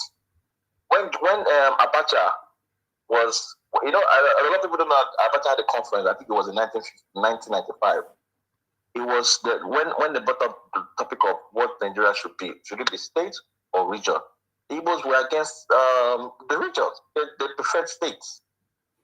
Them at the north at the time chose states over region. You see, when Jonathan created his own national conference in 2014, they said we should all have like equal state of 9 states each. How would you have 9 states each in each of the geopolitical region? Even America does not have 9 times 6. How many is that? Is that not 54 or whatever? My math is not bad. You understand? I can a country of about 900,000 square kilometers have about 54 states or 56 states. That doesn't make any sense. So today they say that they want Biafra. You want Biafra, but you do not want regional government. You're criminally minded. That's criminally minded. That's people that are criminally minded. You say you want, okay, you ask them, how will Biafra be? What will be the political structure of Biafra? They will tell you we will run a regional system in Biafra. But you cannot run a regional system now in Nigeria. Why? If today Tinubu was to hold another national conference, the Igbos will still be against the regions because they have thought that they can never develop. So they don't want others to develop. If you tell an Igbo man, the Igbos the one from Abia will say, no, we cannot be with Enugu. Enugu will say, no, we cannot be with Imo. Imo will say, no, we cannot be with Anambra. Anambra will say, no, we cannot be with Enugu. But you say you want Biafra, which is going to operate the regional system. They don't want Biafra. You see, they're just lying. What they want is power. So they're thinking that this is the best shot at power because they know that once Tinubu is sworn in, everything is over. And that's the truth. So they're doing everything possible, you understand, to see if they can disrupt the system. But unfortunately for them, it's too late. They have failed. Mm-hmm. So I just thought I should, let the people know that this behavior it did not start today. It has started a long time ago. You understand? Yeah. Who was the one that brought an court injunction to stop MKO from being declared president? It was out there in Zeribe. You see, these people have always been against the political interests of Europe. Today, Obi was saying that, if Osibajo would have, if APC would have presented Osibajo, he would have supported. He knows that Osibajo cannot be president. But Osibajo cannot defeat Atiku. That's the truth. He does not have the political wherewithal to defeat an Atiku. It's not possible. The only person that could have defeated Atiku was the same Tinubu. He knows that, but he's so, it's such a very, it's a very, I don't know how to describe. My brother, let me summarize something. For in the case of Obi, we know what Obi is doing. We have gotten all the information, how the reason why Obi is the way it is. He refused to condemn IPOB. he knows that there is no mandate, but the same mandate was stolen because he has to do that to be relevant and to continue to be rich. According to the information, they said as Obi continues, he's getting richer because his brothers are donating money for him. Are you getting me now? So what is going on now for me? I just see it as something to learn. I know that Igbos will not go further because if they don't change their political strategy, and Obi, his political career is dead. He can only use his IPOP brothers and Biafra to continue to do what he's doing. I get it. That is why he doesn't want to condemn them so that he will still have somewhere to fall back to. But what will happen at the end of the day, when after all these games, in the next 3 months, they will realize that they have all lost and all of them will go against him. What he's trying to do is to avoid it. But the reality will be done on them after the swearing in. And that time, of course, many people have written books that are waiting to be published. Many people know the truth. Immediately on that very day of inauguration, the next day, you will begin to hear the truth. That is all I want to tell you. That is why we say it is finished. That is the truth. That is the truth. So the thing is that a lot of people do not understand. You find some people, even here in this country, there's so many people that are met that are not even Igbo, especially these Edo people and the likes, and all these minorities in the north, like in Plateau and the rest. I have this friend from Benue. They're all singing, I'm like, people do not understand who Obi is. You do not understand these people. It's because you people do not understand basic history of that. The fact that why history was removed from our curriculum is that is why we have suffered what we're suffering now. You understand? Because if people understand history, they will understand that look, this OB whatever, it's a game. OB actually even helped Ashwadi winning his election. Yes, now. And that is what he didn't even know. He helped him. I think before the election, I think it was Soludo. He said in one of the papers that Tinubu should actually call Obi and give him money because he actually helped Tinubu in defeating Atiku because Atiku was the main opposition to Tinubu, not Obi. I was even surprised that Obi did so well. He even did way better than I thought. But even at that, it was because he was able to weaponize religion and ethnicity to drive his agenda. You understand? He was going to churches, he was doing, All right, brother, I have to give you 2 minutes to summarize as other people have been trying to call. Thank you. Okay, so basically, what I'm trying to say is that this behavior of the Igbo is not new. This is what they have always been like, right from time immemorial. So it is good that people are now seeing who they truly are, and hopefully people can learn. That's my contribution. Thank you very much. I salute you. Thank you. Bye. Bye. Okay. Obiefi, the line is open now. If you want to make your contribution, what I'm going to do is that I know that this is the time I'm supposed to come live, but I have something I want to do. So it's possible I'm going to end the broadcast later, and then I will come back if possible. But yeah, the line is open. If you want to call in, you can make your contribution right now, please. Hello, Mazi. Hello. I salute you. I greet. I greet. I salute you. Well done. Yeah, salute you. Long time. Where have you been? They watch you sometimes when I wake up. Say China and the time no be the same thing. Yes. They say Obi mandate is in China. Please, can you help us bring Obi's mandate? They say they stole Obi's mandate and they kept it in China. My brother, please, we need you to return Obi's mandate from China. Yes. Now be say them go through am inside river now because if not China here, now be say 9 years you never see him because I know just say nothing where they here because nothing. Okay. It's about my name no way see they talk the main thing where they for ground. I know like to talk 1960, they never bombed me that time. See, today I blame security where they forgot.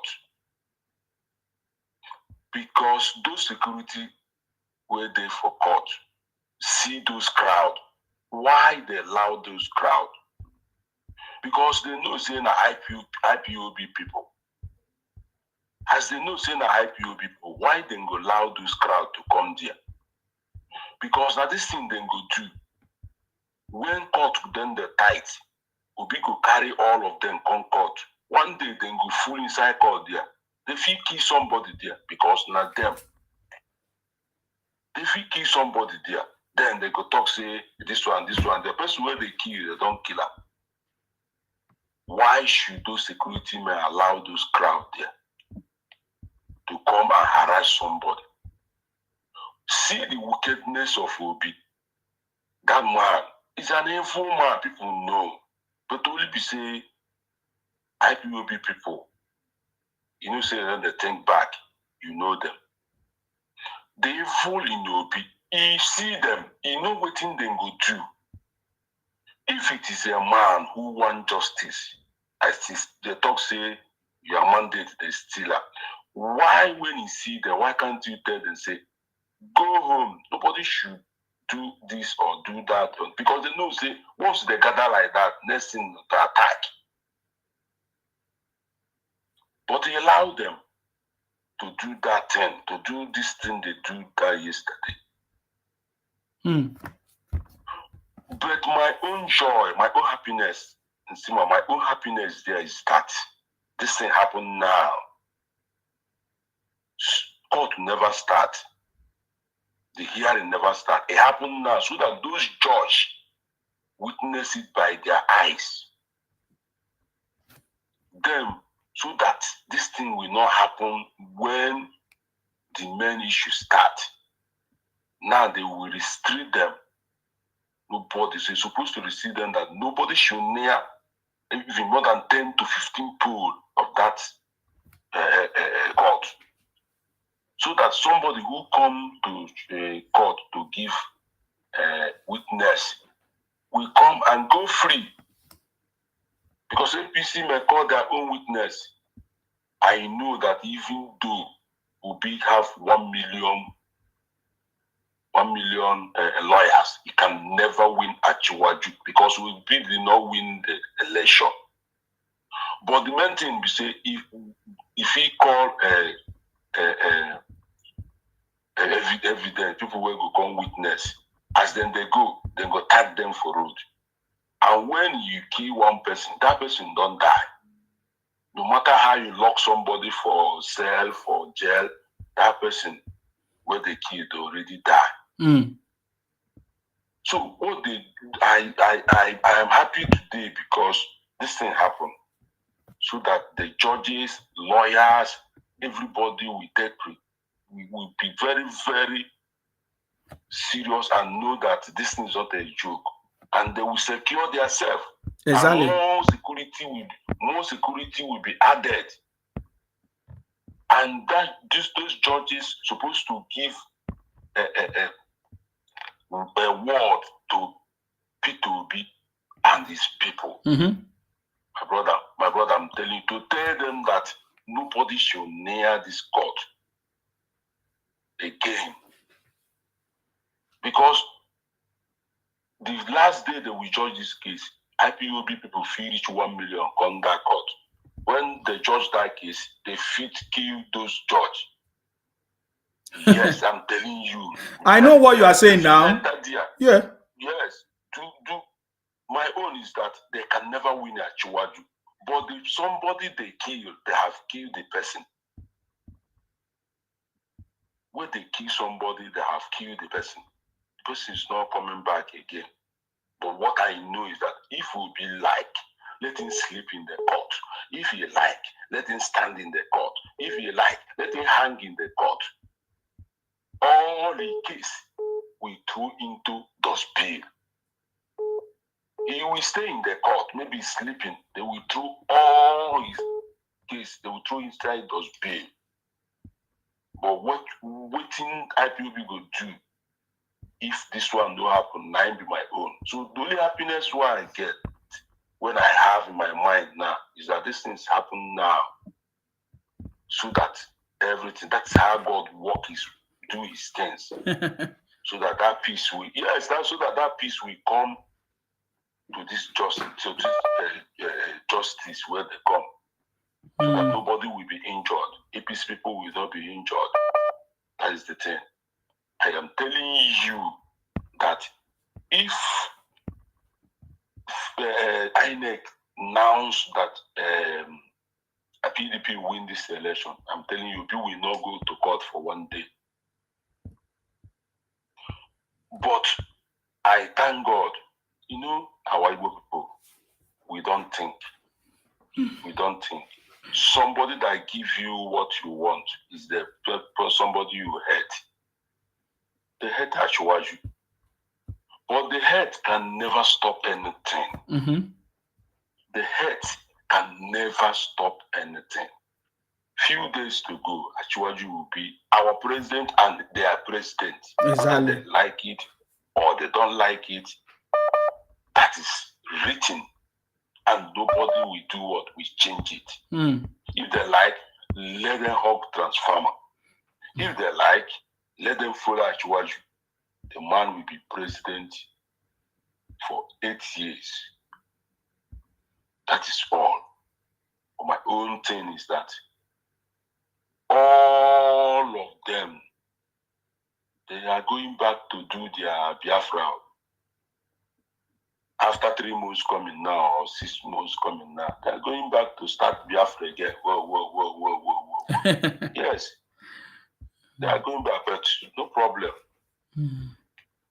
They will still come back. But the only thing I'm telling them, I still tell some people that are near me today, I tell them yesterday, say, Obi did not kill his own career alone. Obi have just extended our Igbo chance to be president of Nigeria for more, maybe 40 years coming, or maybe that 8 years coming to 40 years coming. That is what Obi have done, because Obi can never get maybe 1 million votes again in Nigeria. Let him try again. 2007, let him come and try. See whether he will get 1 million votes. If not for Igbo people, let him see whether he will get that 1 million vote. So we have just clear chance of Igbo people for nothing, for his own greed. No problem. My brother, bye-bye. Thank you very much. So Igbo people will not do anything to Obi now. We'll just leave him, eh? What will they do? Everybody, when almost 95% of Igbos are shouting Biafra. That is the only thing. Their mind is that let Obi enter there so that Obi will divide Nigeria. Okay. That is what they are fighting for. That is truth. Well, because I sit here with them, all of us discuss. And that is how they are reasoning. Their reason is that Obi entered there, he will divide Nigeria, the Igbo people will go, and everybody will go his own. That is the only thing. That's fighting. This fighting you see, that is the only thing, So they will not do anything to him, because that is what they think that he will do. That is what they think that we do. So let's say few of us, we are 1 out of 100 million. So that is all. And knows that Obi is a crook. One is a crook. He go nowhere, and he continue to cry and cry and cry and cry. Nothing. Achwaju is there, and Achwaju will finish his tenure. The thing will go back to north. Before he come back to south again. How many years? 16. That's 16 years. Yeah. So when he come back that time, person where their life go know where they go. All right. Thank you very much, my brother. Okay. Thank you. I really appreciate your contribution today. Thank you very much. Yeah. Thank you. All right. Hello. I salute you. Hello. Good evening, my brother. I salute you. Please go ahead. I have a different diversion this evening. I'm so sorry about that. Go ahead. You see, we are talking about this, our brother, the southern the Southeast people. Can you imagine in a month how many police they've killed? In a month, they killed 4 2 weeks ago in Enugu. Yesterday again, they killed 2 with the American embassy people. So now, and it's them. In fact, Nigeria, we are in problem. All the rest part of Nigeria, we are in big problem because of these people. I don't know what to do to them. Because you can imagine. Yeah, but we have a government now. We have a government. Do we not have a government? We do. Uh-huh. Well, I don't know what Barry is doing. Look, Shehu slap police. Shehu Anikulapo slap police. Because of that, the internet everywhere is on fire. But they are killing police every 4 2. The commissioner of police didn't say anything. And they are saying, and it's these stupid people, they will be shouting, they are marginalizing us. They want the Senate president. In fact, they are saying Biafra is the same. Now they are, look at them, they are fighting with Atabio. These people should just, I'm just begging Ashwaju to just give them their 5 states. Let them go. You see, Nigeria, we are good in diversity. You understand? See the girl that just won that broke the Guinness. The Guinness. Yeah. She's from Calabar. She lives in Lagos. She never had problem with people in Lagos. They never have problem with people in Lagos. Nigeria, we are very good to ourselves, but we have one sand, one black sheep among us. It's the Igbo, and they are just dots in the circle. We should just take them away and let them go. That's when Nigeria will be peaceful and will be doing a very great thing. We are very talented. Nigeria people are very talented. They should just try and remove these evil people among us. There's no sentiment about it. You don't need to put sentiment. The evil are the problem of the nation. Yeah, but some people will disagree with you because it's not all the Igbos that are doing this. I'm telling you this. If a professor of Igbo, a professor, a PhD holder, believe Buhari is dead, all of them are the same thing. I will send you one video now. See one small boy from Edo State. He went to he studied in China when this man Nnamdi Kanu was there. This guy came out and asked Nnamdi Kanu some question. He can't answer. You understand? This boy is too. We have a lot of brain in Nigeria. You understand what I mean? Yeah, but you are also missing something. We have a government in place. That is what I want you to see. See, now let me tell you how this thing works. I don't know how to explain this thing again, but let me tell you how this thing works. So you think that all this event that is captured in the East, it will just come and go like that? There's a reason for it. And there's a government that is coming. You don't expect anything from Buhari. Don't expect anything from Buhari. Okay? We have a new government that is coming. Are you getting me now? And the focus of the new government is the insecurity issues. Right? He mentioned it. Number 1 is the insecurity. So we know everywhere in Nigeria, we know where the problem is coming from. We know that the problem is coming from the Southeast. They are the one moving from community, from state to state, terrorizing everybody. It's already there. We know it. So we have a government. We are not the one that will go and fight one another. Our government is there to do something. So I believe that the government will do something about it because it's no longer stories. And just like you have pointed out, they say Shehu slapped police. They went and punished him. What about the people killing police? What have they done about it? So you have made a point. But what I want to tell you is that we have 11 days to the City Boy government. It's a different game. So they can exercise. That is why you are seeing them fighting the City Boy, right? Because they know that he's a no-nonsense man. He's not going to take no for an answer. He's not going to behave like Buhari, who just allowed them. Are you getting me now? Yeah, my brother, you know what?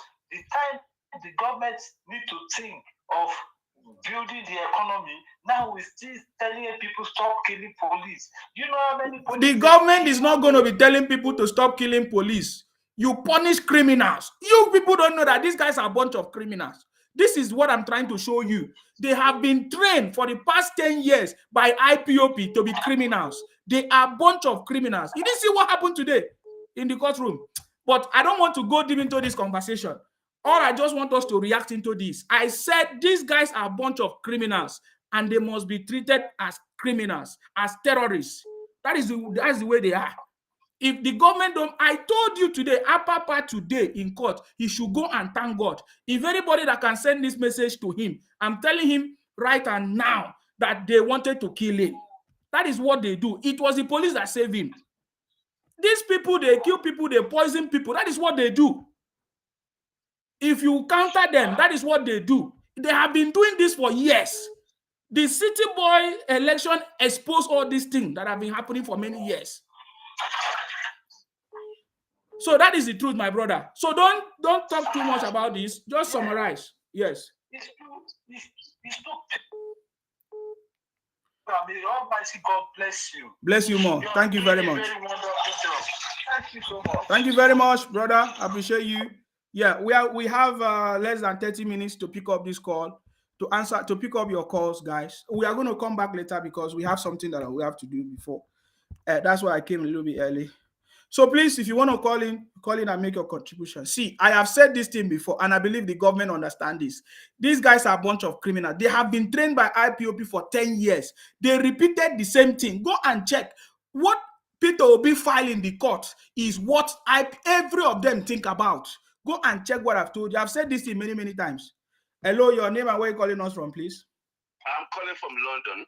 Yes. I just want to support what the last caller said. Okay. I think it's the right time for Nigeria to have peace and tranquility. Either we go to regional government or they should give them the 5 states to go. We cannot be living with insecurity and disrupting the economic system of the nation by talking down on the country, by destroying the image of the country. You don't see anything good in Nigeria project. Either they give them the regional governments and go to confederation. No, why did you think so? Because they are very domineering. They are very domineering. No. Sorry, my question is, if you think that they are the one causing insecurity in the country, why should they give them a state because they're causing insecurity? No state. We should go to regional government, regional government within Nigeria state.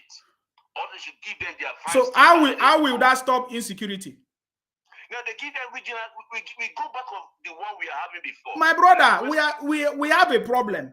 The problem is insecurity, right? And you have identified the people that is causing the problem, right? Yeah. So why don't you punish the people causing the problem? How can you reward them with regional governments? We look at the root cause of the problem. The root cause of the problem is domineering, of appropriating, and it's things that is ingrained in the Igbo from inception, from the message of Africa way. They are Igbo whole Nigeria and Africa. They always have in their mindset that they own everybody. They don't believe in equal partnership. They don't see anybody as a Nigerian than Igbos. I think it's high time Nigeria state to face the problem squarely, not to be running away from the problem, to avoid imminent calamity. Either to go back to regional government, we have 6 regions. Everybody govern themselves. Everybody manage their own resources. And we have weak central system. And the central system, the prime minister will be rotating among the 6 regions equally. Okay. Okay, sir. Can I say something, sir? Yes, sir. I support regional government. Don't get me wrong. But the purpose of regional government is not what you just explained. That's what I'm trying to say. The purpose of regional government. No, sir. Can I finish, sir? Sir? The purpose of regional government is for governance, for good governance. Yeah. That is different. Yeah. But there's a problem because regional government will not stop the insecurity. Regional government will not stop people from the other region from moving to another region, right? But the insecurity issues, if we have identified people that are causing the problem, these people must be punished. Regional government will not stop it. During the last time when we have regional government done in Western region, all those now Eastern region, yes. Anybody state, if you come to another region, you respect their law. I could remember there was time that I would not borrow gave money to the northern region for the economy. You focus on your region, your prime minister. If you go to another region, you go there as an immigrant. My brother, these things you are saying is different things. I'm saying the people, we know how regional government works, sir. That is different things. Are you getting me now? Yeah. I'm saying we have a problem in the country today. What is the problem? The insecurity issues. And then, for example, the country is already in regions already. The country is already in regions, but it's not in operation. Are you getting me now? We are still sharing the resources from the Niger Delta, from Akwa Ibom to the east. Are you getting me now? Sorry for calling. That's a big problem that as saying we are facing. Yes. A country of 200, nearly 200 million cannot run a federal system. It becomes anarchy. Whereby everything be unitary. My brother, see, I want to get this thing. I don't know why people don't always get the right information properly. As it stands now, we have how many regions in the country? Sir, we have 6 regions. So how many regions is causing the problem in the country, sir? No, what I mean by regional government? No. I want to solve a problem. We need to solve this problem. Who are the people causing problem in the country? The problem we are having is one region want to dominate all other region. And it's in their DNA. It's their DNA. Even among themselves there. An Anambra person doesn't succumb to it for Enuguma. They have a great problem within their region there. But they cannot transfer that problem they are having with themselves to every other person and be disturbing everybody. We have to contain them to their region. We have to give a prime minister to their region there. No, my sir, you are not still getting the point. You are not still getting what you are saying will not solve the problem of the country. In terms of the insecurity issues, okay? But in terms of governance, it might solve the problem of governance where everybody produce, make their income, their resources, manage their resources, and then contribute to the center, right? And then there's going to be competition. That one is sure. But when you have a regional government, it doesn't mean that they are not part of the country. They are still part of the country, right? And then if these people are the cause of the problem because now the federal government will be in charge of security, right? And then just like in the US, even if we are going to have local policing. But then if there is no policy to checkmate people like insecurity, like for example, moving from place to place, causing problems just like what is going on, the problem is still going to continue. That is what I'm trying to say. First of all, we need policies. We need a system of that will stop the insecurity issue. But the reason why I'm just saying this, before you continue, sir, I just know there is something that tells me that the City Boy have the solution for it anyways. I wish so. I hope so. I pray so. Because I wouldn't lie to you. I'm tired. I pray so that you give us solution to this problem. And the extreme solution I want for this problem is to give them their 5 states and it will fuck off from Nigeria. To give them their 5 states and it will go and hang themselves. The extreme solution to the problem. But in absence of that, I want security to be handled. I pray for regional government. I want everybody to have peace of mind. I want everybody, every state, every city to have peace of mind. I don't want anybody to be mastering on that person, on other person's space. I don't want anybody to be lordship over other person. Sir, please. Let us, because we're intelligent people, and I like this conversation anyways. For example, now, let me give you a whole picture, a bigger picture of what I'm trying to explain to you. Okay, we have had issues of Nigerians causing problem in South Africa, right? Who are they? Number one. That is what I'm saying. So is it because there was Nigerians in South Africa causing problem? Did they give them another region? They did not give them region to solve that problem. My brother. No, wait, let me finish. Let me just finish. When they give them the region, they can be able to look inward and solve their problem. They have problem. I think the problem they have It's a cause. That is not what I'm saying, sir. You are not still getting the point. You are not still getting the point. For example, now you go to Lagos and there's a problem in Lagos. And when you trace the person that caused the problem in Lagos, you will trace the person that caused the problem to Southeast, right? Yeah, I know. So it's the same thing I'm telling you. When there's a problem in South Africa, you will trace it. They say it's a Nigeria, but when you trace it from Nigeria, which Nigeria, you will find out that it's from the Southeast, right? But my brother. No, let me. Regional government. Okay. My brother. When we have regional government, yes. Each region we put a law that suits it. No, we have a bigger economy. We have a bigger country as we speak now. We don't have it as a country that will stop it. That is what I'm saying. Is we need to have because it's still going to be Nigeria. I don't know if you understand. We are still going to be Nigeria, but we don't have a security architecture that can stop this nonsense. That is what I'm saying. Whether there's going to be regional, whether there's going to be anything, we need to have a very tight security system that can sort it out. That is why I'm telling you today, if you're a Nigerian or anybody anywhere in the world and you commit any crime in America, in the US, it doesn't matter where you are, they are going to fish you out and they are going to stop it. Right? That is what I'm talking about. That is what I'm talking about. So the issue of regional governments, let me explain. The issue of why we need regional government is we cannot continue to take money from Akwa Ibom and give to people in the east. And instead of them to use the money to develop their place, they don't use the money to develop their place. They still migrate to Akwa Ibom, come and stay in Akwa Ibom, enjoy free education in Akwa Ibom, molest all of us in Akwa Ibom. I don't know if you understand me. And then they leave their own place fallow without any development, but we still give them the same money. And now they're asking for extra state. That is the reason for regional government is different from the issues of insecurity.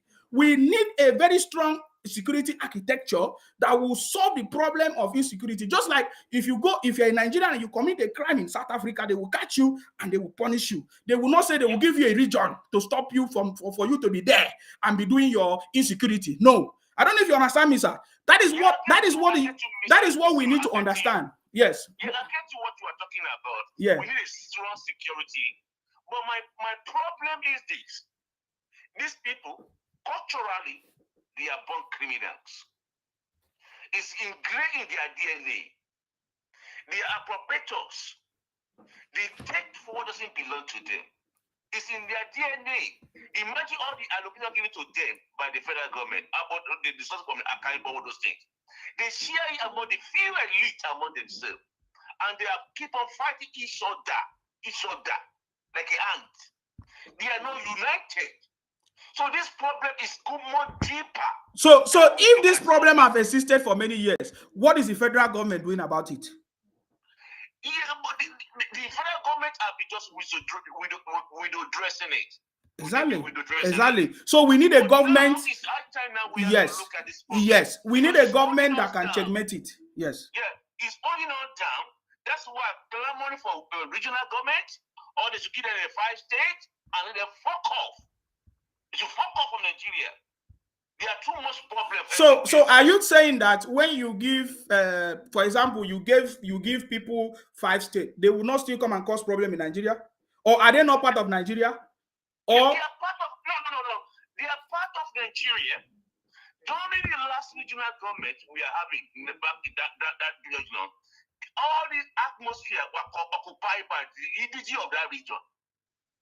If they come to that region, you are coming there and you are going to abide by the rules. But now in the federal system, you are free to be, you can be a Nuguma and be councillor in Akwa Ibom State. You can be from Enuguma and be a chancellor on. But in regional government, it's not like that. It's purely the people that occupy that region. They are limited to their involvement in any region. Here, as we are having in UK here, we are Scottish, we are Wales, we have North Ireland. Everybody govern themselves. In Scotland there, all those parastatals, all those things are Scottish. All those, even their police are Scottish. They even have their Scottish span.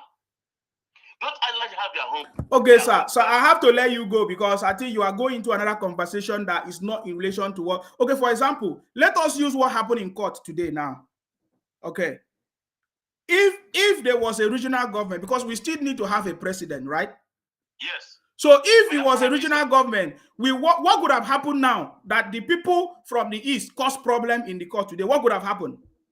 Yes, in the case of regional government, we have a prime minister, and prime minister will be rotational. Okay, sir. So you are really diverting from the conversation. I have to let you go because I think you are not getting the conversation here. I said if Nigeria existed just like the way it is, and we have, for example, we have a president-elect, and a section of the country, for example, the region, which is Biafra region now, are now against the president-elect, which out of 5 regions supported the president-elect, and only the region called Biafra is opposing the president-elect. What will be the solution? That is my question. Because that is what is happening now. Yeah, against you, I'm not more or less going back to the root of the problem. The root of the problem is that in inborn Igbo, they want to dominate everything. They have been doing it since inception of Nigeria. They are not going to stop. They are born criminal. My brother, I appreciate your conversation with you. Thank you. I keep on watching you. Thank you and bless you. Thank you very much. Thank you very much. I salute you. Yeah, the issue of regional government is not the solution to the current problem of what we are saying. Okay, governance. When you talk about governance, there's a difference between, that is why I always think that there's a problem that we are mixing. There's a difference between governance. there's a arms of government and there's governance. Are you getting me now? What will enhance governance of Nigeria is regional government. Are you getting me now? Regional government can enhance governance. It's different from what we are trying to explain. And I think that there are a lot of people that always mix it up. Are you getting me now? There's going to be rotation. There's still rotation now. Even if we have regional government, there's going to be rotation, just like what you're saying. But I'm saying that the people that are causing problem in the country today, what is the punishment for it? People blackmailing the government, people saying, what is the point? We don't have it. Okay, fine. For example, if the constitution today allow people to be anything, anywhere, there's no problem. But what the people causing problems, poisoning people, using unknown government, killing people, what is the solution? That is what the government must tackle. Because if you go to America, if you're a Nigerian or anybody, and if you cause problem, if they catch you through their security system, you'll be punished. Why is there no punishment in Nigeria? That is what I'm saying. Hello, please. Your name and where you're calling us from. Go ahead. Yeah, hi. It's me again, Damilola, calling from Australia. You're welcome. I was listening to the conversation. Thank you. I was listening to the conversation you were having with that gentleman from the UK. Yes. And I think it was a bit of misunderstanding. Yes. What he was trying to say is that, look, the Igbo's behavior will not change. So even if you put the apparatus in place, like, for example, you were talking about security, right? You may mention that even if we have a regional government, what happened today? What will stop it from happening? Now, this is what will stop it from happening. If it was in a case of a regional government, we will have what is called a central police at Abuja, right? What happened today was because of, was more or less like a security issue. There wasn't enough security in the court, right? That was what led to them mobbing Lamidi Apapa and, terrorizing the man. In a case where there's security, I'm very sure that next time when there's a court hearing, the security will be tighter than it is today. The police or whatever will be there in the court. So I think what he was trying to say is that even if you decide that, look, you're going to tighten up the security, blah, blah, blah. Even let's say we go to state policing. What people that are going to control their policing? It's the same people that that live in the States. So the problem in the East is a political problem. You see? Because a lot of things that are happening there, their governors are aware of it. It's not like the governors do not know. They are aware of it. So it is a political problem. You understand? It's not just a security problem. It is when there's failure of security, it's because there's failure of governance. And why is there failure of governance? Because there's failure with the politics. You see? So the problem we're having in Nigeria is governance. The security problem we're having is governance. It's a political problem. So I think what that gentleman was trying to say is that, look, if you create a regional system, you box the Igbos into their region. Now, whatever goes on in that region, is left to them. If they want to destroy that region and turn it into Somalia, it's their own doing. Okay, sir. Now, sir, please, sorry. This is also wrong too. This is also wrong because what is the meaning of regional government, sir? Because this is also wrong. Regional government will not stop people from moving. For example, look at Nigeria. Some people say, "Oh, Nigeria is not good." People move to other countries, right? And then they will still live. They will still leave that place the way it is. That is what I'm saying. So you need to understand what is regional government and the purpose of regional government. Are you getting me now? If you are, because it's not only Nigeria. It's not we are Nigeria as it stands now. Yeah, it's not that all the governors are okay, but there are governors in different regions that are doing something. But when you look at the southeast region itself, there is nothing tangible actually happening, and there's no consequences. It's the same thing that is going to happen. If there's going to be a regional government, there's going to be a regional government, for example, and we are all Nigeria, and when there's a problem in the east, every other region will want to say, okay, let us go and help the people in the east to solve their problem. Is that not true? No. You're right. So that is what I'm trying to say. I understand the issue, what the regional government, what it can do, right? I know what regional government can do, and I support it. But I'm saying that in this case, what is going on right now is an issue of terrorists. They are criminals because they are not patriotic about the country. For how can you lose election, and because you lost election, you want to kill everybody? What does that mean? There is no consequences. There is no law to checkmate it. It cannot happen in the UK. In the UK, there are so many parties. If you did not win election, does that mean that you'll be abusing people? Does that mean that you will use church and abuse people or pray rubbish prayer against people? It has never happened. But the reason why it's happening in Nigeria or other African countries is because there is nothing to checkmate it. We need a government, a system that will solve this problem. If somebody know that if you commit a crime or abuse somebody, there's going to be punishment, they will not do it. That is what I'm trying to say. Whether there's going to be regional government or not, this issue is a fundamental problem. And the only thing that can solve that problem is a system in place that can solve it. It's not just regional government. People will travel from the east to the west. Nobody will stop them. They can even fulfill the requirements to move from the east to west. And when they go to west, they commit a crime. What will happen? Okay. Estima, okay, so let me give you a hypothetical statement now, or give me a hypothetical scenario. I've heard everything you said. So what happens if then someone living in the east, in the southeast, yes, now commits like all this cyberbullying that is going all across the country, right? Yes. If let's say you live in Lake now, yes, and you're a cyberbully, or cyber bullies you, and there's a law, you see, in place there that, look, if somebody cyberbullies you and you're able to get the person's handle, you can report the person to the police, and the police does their job, right? Yeah. If you're in a state and that law does not exist, what can you do about it? You see, there's so little that we can do, for people that, if, for example, you take a camel to the stream, right? Because you want the camel to drink water. The camel gets to the stream and he doesn't want to drink water. What can you do about it? You understand? Because if you talk about regional government encompasses not just economic development, it encompasses security as well. You cannot develop without security. One of the reasons why Lagos continues to develop is because there's security there. The government spends a lot of money on security. Okay, so let me also say something now. That is why I'm saying that there need to be system in place and policies to checkmate all these things. For example, in the UK, if you commit a crime and they have read the crime to you, even if you say you did not know about it, you will still be punished. True. So what are you talking about? What I'm talking about is that, look, there's so little we can do when it comes to, you see, if there's a crisis, let's say sir, there is so little me and you can do. But that is why I'm saying we are talking of a government. There's so little me and you can do.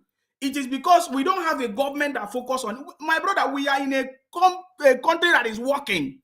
You understand me? So even if you commit a crime anywhere, they will just read the law for you and you'll be punished. Are you getting me now? So that is what I'm talking about. It has never happened in Nigeria, and that is why it's so difficult. But I like the City Boy because he was the first man, 1999, when others, even before it was, yes, 1999, when there was no database system, when there was no automation, he brought it and he solved the issues. So I know that the City Boy is good. There's already a plan in place. That is, there's a solution for it. Even as we are talking and trying to explain these things. But for me, I understand in a different light. Do you know? Because I work with these people. They know that there is, even they will tell you that Nigeria is not working. Nigeria is a zoo. Do you know why they say that? Because they feel that they can just do anything and nobody will punish you for it. Are you getting me now? So they feel that anybody is corrupt or anybody can change anybody. Maybe if you have money, if you know somebody, you can do anything. Do you know that I went to one of the petrol stations just to buy something? And I went there with a different card. You know, there's all this fuel card, right? When I got there, I said, "Oh, I brought a different car. Can you put the original reg number of the original for the original card, fuel card?" The man said, "No, I'm going to put the reg number of the car that you are fueling now." Why did you think he did that? Nobody was after him. Nobody was pointing gun at him. He can decide to do it. Nothing will stop him. But he knows that even if he's not being caught today, in the future, if something happened, he will be punished. So when people, that's why the City Boy talk about patriotism. It has never happened. In fact, in Nigeria, there have never been a system to induct people into the country for you to be patriotic. If you come to the UK, when you want to become a citizen, my brother, you know what happened. You need to do the lessons. You will not say you are ignorant of the law. You need to do all these things. You need to follow the law. You need to know everything so that at the end of the day, you will not say you are ignorant of the law. That is what is missing in Nigeria. And that is what I'm talking about. If we don't have that fundamental basics, whether you give regional government or anything, it will not solve this basic problem that we are facing. The issue of regional government can solve the issue of governance, where another state, another region will not cheat each other, but the federal government can decide to say, okay, fine, this region is lacking in something, let us support that region. That is different. But in a situation where they rob Peter and Paul to pay this one, and they still come and benefit from other ones, that is what regional government can solve. Are you getting me now? But this issue of insecurity, we need a strong foundation. There's already a system in place. Other countries are working. What is stopping Nigeria from implementing it? The reason why I'm supporting the City Boy is because I know that he's going to do it in Nigeria. That is what I'm talking about. So let people stop saying that giving the Igbos Biafra will stop the criminality. It will not stop it. And just like you said, that the criminality has always been there from the blood. Nobody has addressed it. So it's not giving them a Biafra that will stop it. They will still travel from place to place. They know that when they are in Biafra, the business cannot move forward. They need to go to another region to do business, my brother. So this is what I'm saying. We need to have a system in place fundamentally that can solve the basic needs that makes everybody to be safe in the country. Are you getting me now? So that is what I'm saying. Regional government is not the solution to criminality, blackmail, and all these, what do you call it, insecurity issues that is happening in the place. We need a security architecture to solve that problem. What you're saying is very true. You understand? What you're saying is completely correct. There's nothing wrong with what you're saying. Now, Tinubu, Bola Ahmed Tinubu being the president, you understand? We create those structures. We already know that we will do that. But what happens even if the structure is in place? You understand?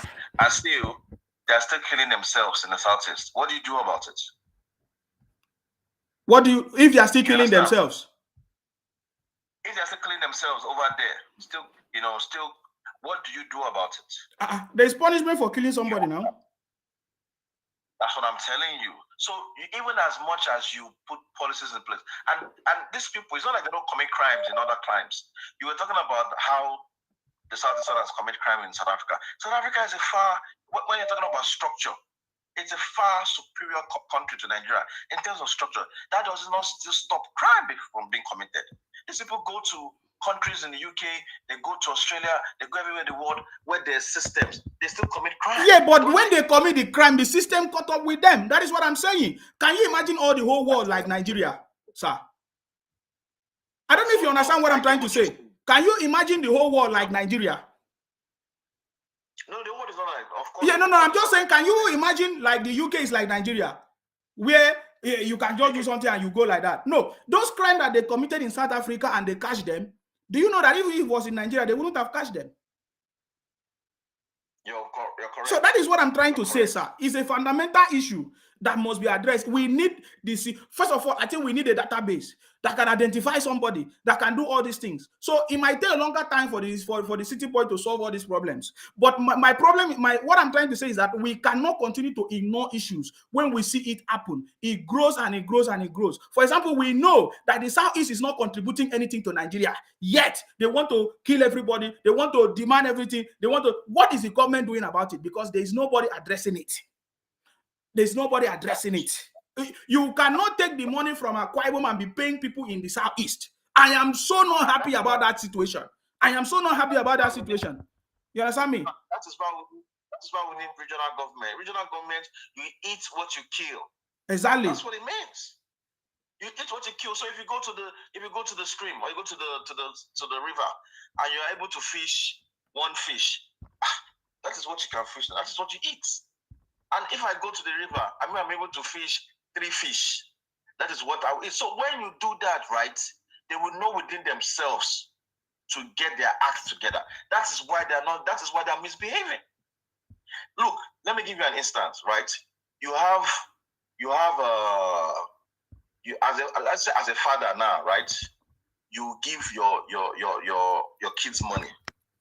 So whether they go to school, whether they don't go to school, they'll collect money. Whether they pass, whether they don't pass, they'll collect money. Whether they don't, they don't care. It doesn't matter what they do or don't do. They will receive money, right?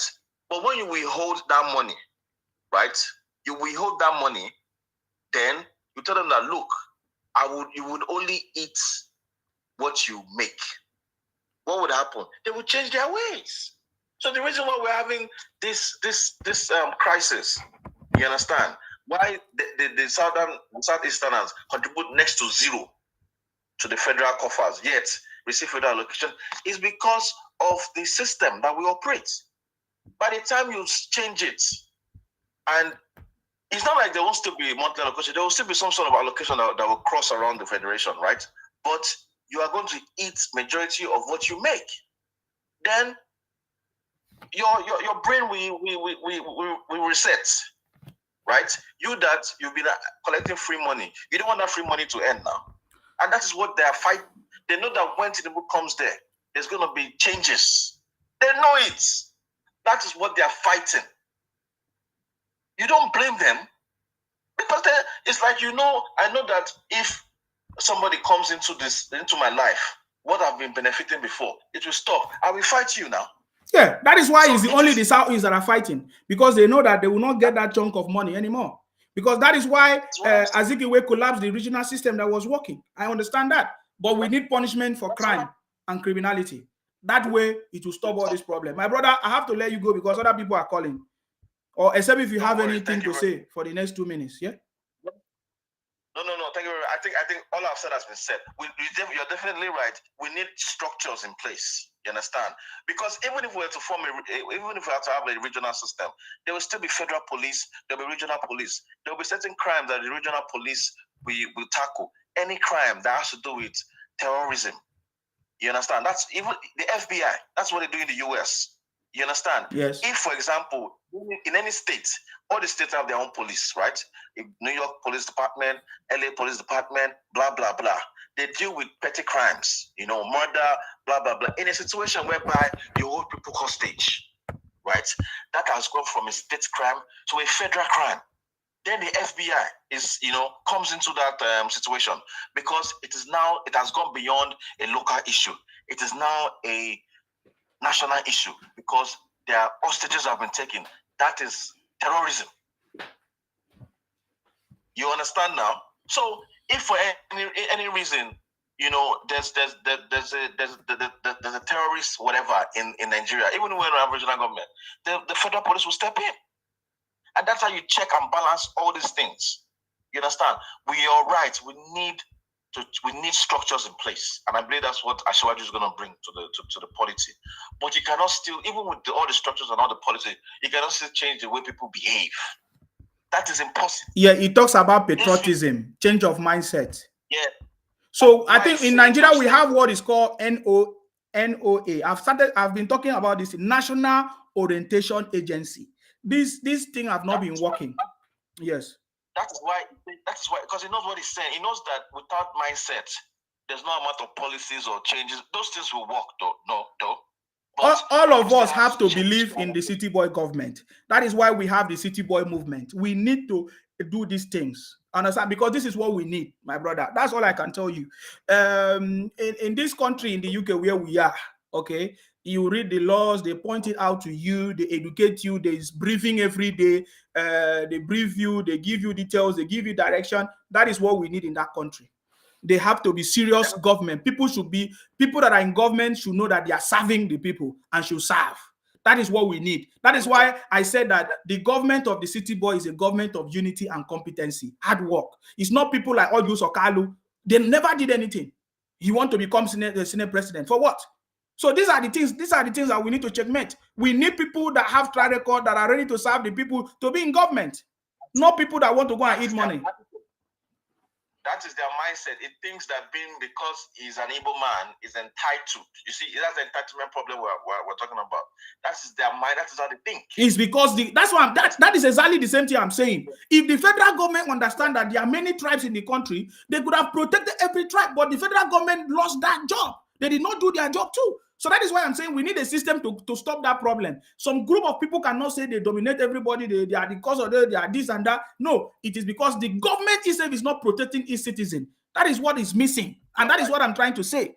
My brother, I have to let you go. Thank you very much. No worries, thank you. Thank you very much. All right, so I'm going to just pick up one call because I have limited time. And we will come back again. See, the major work of the country is force on the government. Then the citizen will follow. When the government give direction, the citizens will follow. It is because the government itself has not been proactive in protecting every tribe of the country. That is why some group of people somewhere can come out and say they dominate everybody, or after Yoruba, outside is Igbo. That is the foundation of the cause of the problem in the country. I'm telling you that. That is the foundation of the cause of the problem in the country. Where some people say it's only Hausa, it's only Yoruba, and it's only the Igbos. That is where the problem has been. And that is why you see all this entitlement. That is why all these people from the South is feel like they are supposed to be entitled to something when they do not, when they did not contribute. They have never been contributing to anything, yet they get it. So this is what is causing the problem. But I'm so much happy that the City Boy government have exposed all these things. This 25th of February presidential election in Nigeria 2023 exposed this thing, exposed pastors. In the next 2 years, there will be nobody that will be interested in anything church or prophecies, because people will have what to do. People will have what to eat. It will now be a choice. You have a choice to worship. Freedom of worship will be there. There's freedom of worship. As it is in Nigeria, there's no freedom of worship, where Christians can go and be campaigning and be doing evangelism. But if Muslims start their evangelism, they will not say Muslims want to take over the country. So there is none. So we need a system of government that will make everybody to be okay, where if you see 5 naira on the street, there will be no interest for you to pick it because you don't need it. I don't know if you understand. So that is what is missing.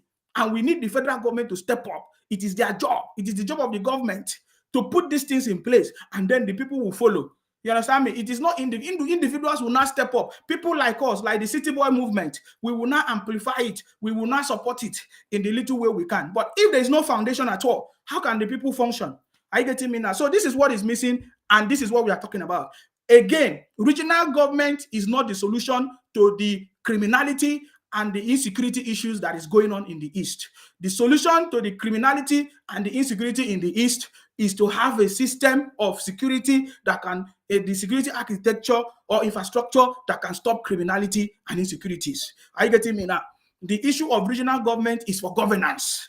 Is for governance, enhanced competition and growth and development. That is what all of that is about. For example, if Nigeria is not working, people migrate to other places that are working. It's going to be the same. In Nigeria, we are going to have a different region. If that region is not working, people will naturally migrate to a region that is working.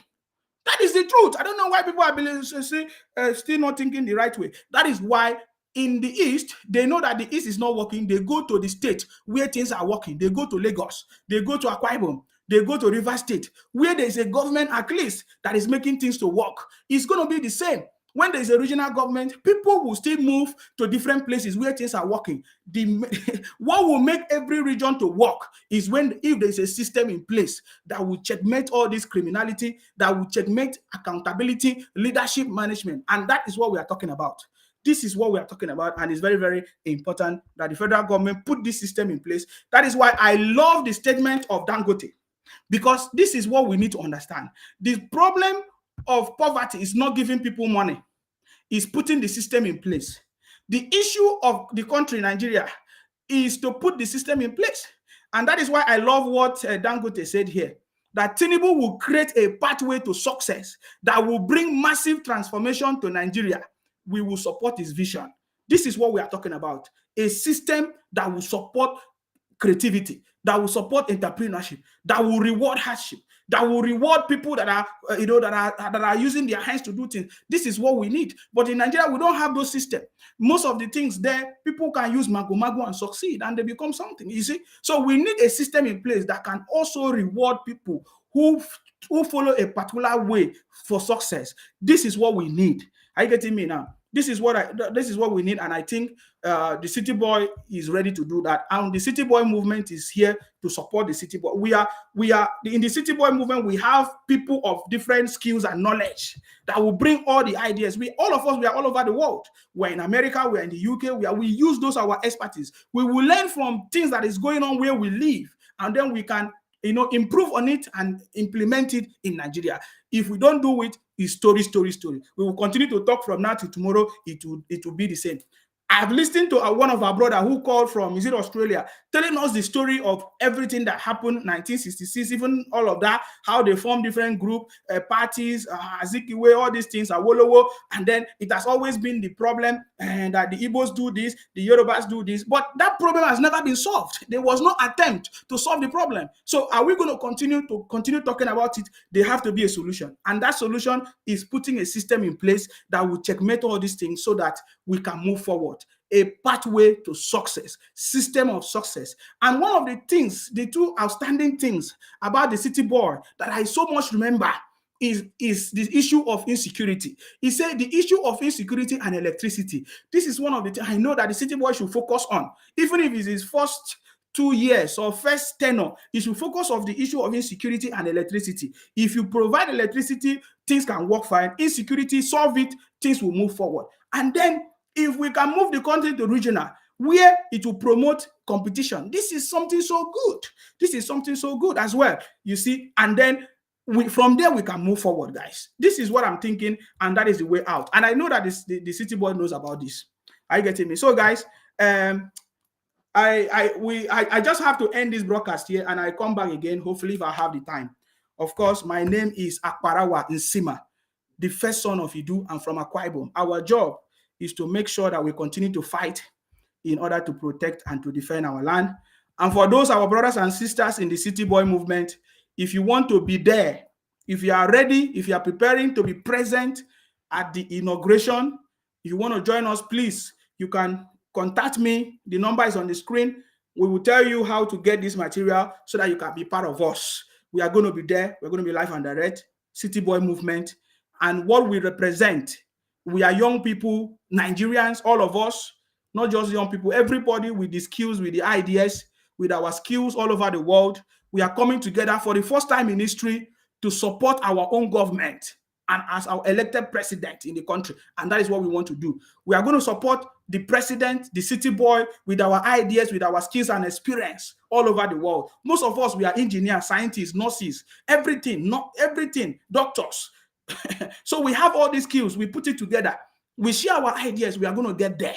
This is what we need. Nobody can do it for us. And I believe that the City Boy want to leave that legacy so that we will forever remember it. And that is why today we are part of the people championing the City Boy, because the City Boy movement, because it's history. And we want to be part of that history. Congratulations to you that are part of us. We are the winning team and we are winning. Anybody that will cry, they are losers. That is why they cry. We know that losers cry. So we can listen to their tears and then suggest to them what they can do maybe next time to help themselves. So guys, I salute you wherever you are. I pray for you good health, for you to be alive, to see the City Boy government. And we pray for the City Boy for knowledge, understanding, and the ability to set up the right team that will help him deliver prosperity, prosperity in Nigeria. The City Boy government is a government of unity and competence. We want peace, we want unity, we want competency, we want development, we want prosperity. And that is what we are here for. May God bless you, and may God bless the Federal Republic of Nigeria. Guys, stay blessed until I come your way next time. Hopefully, I'll be able to come back tonight. All right, guys. Bye-bye for now, guys. Bye-bye.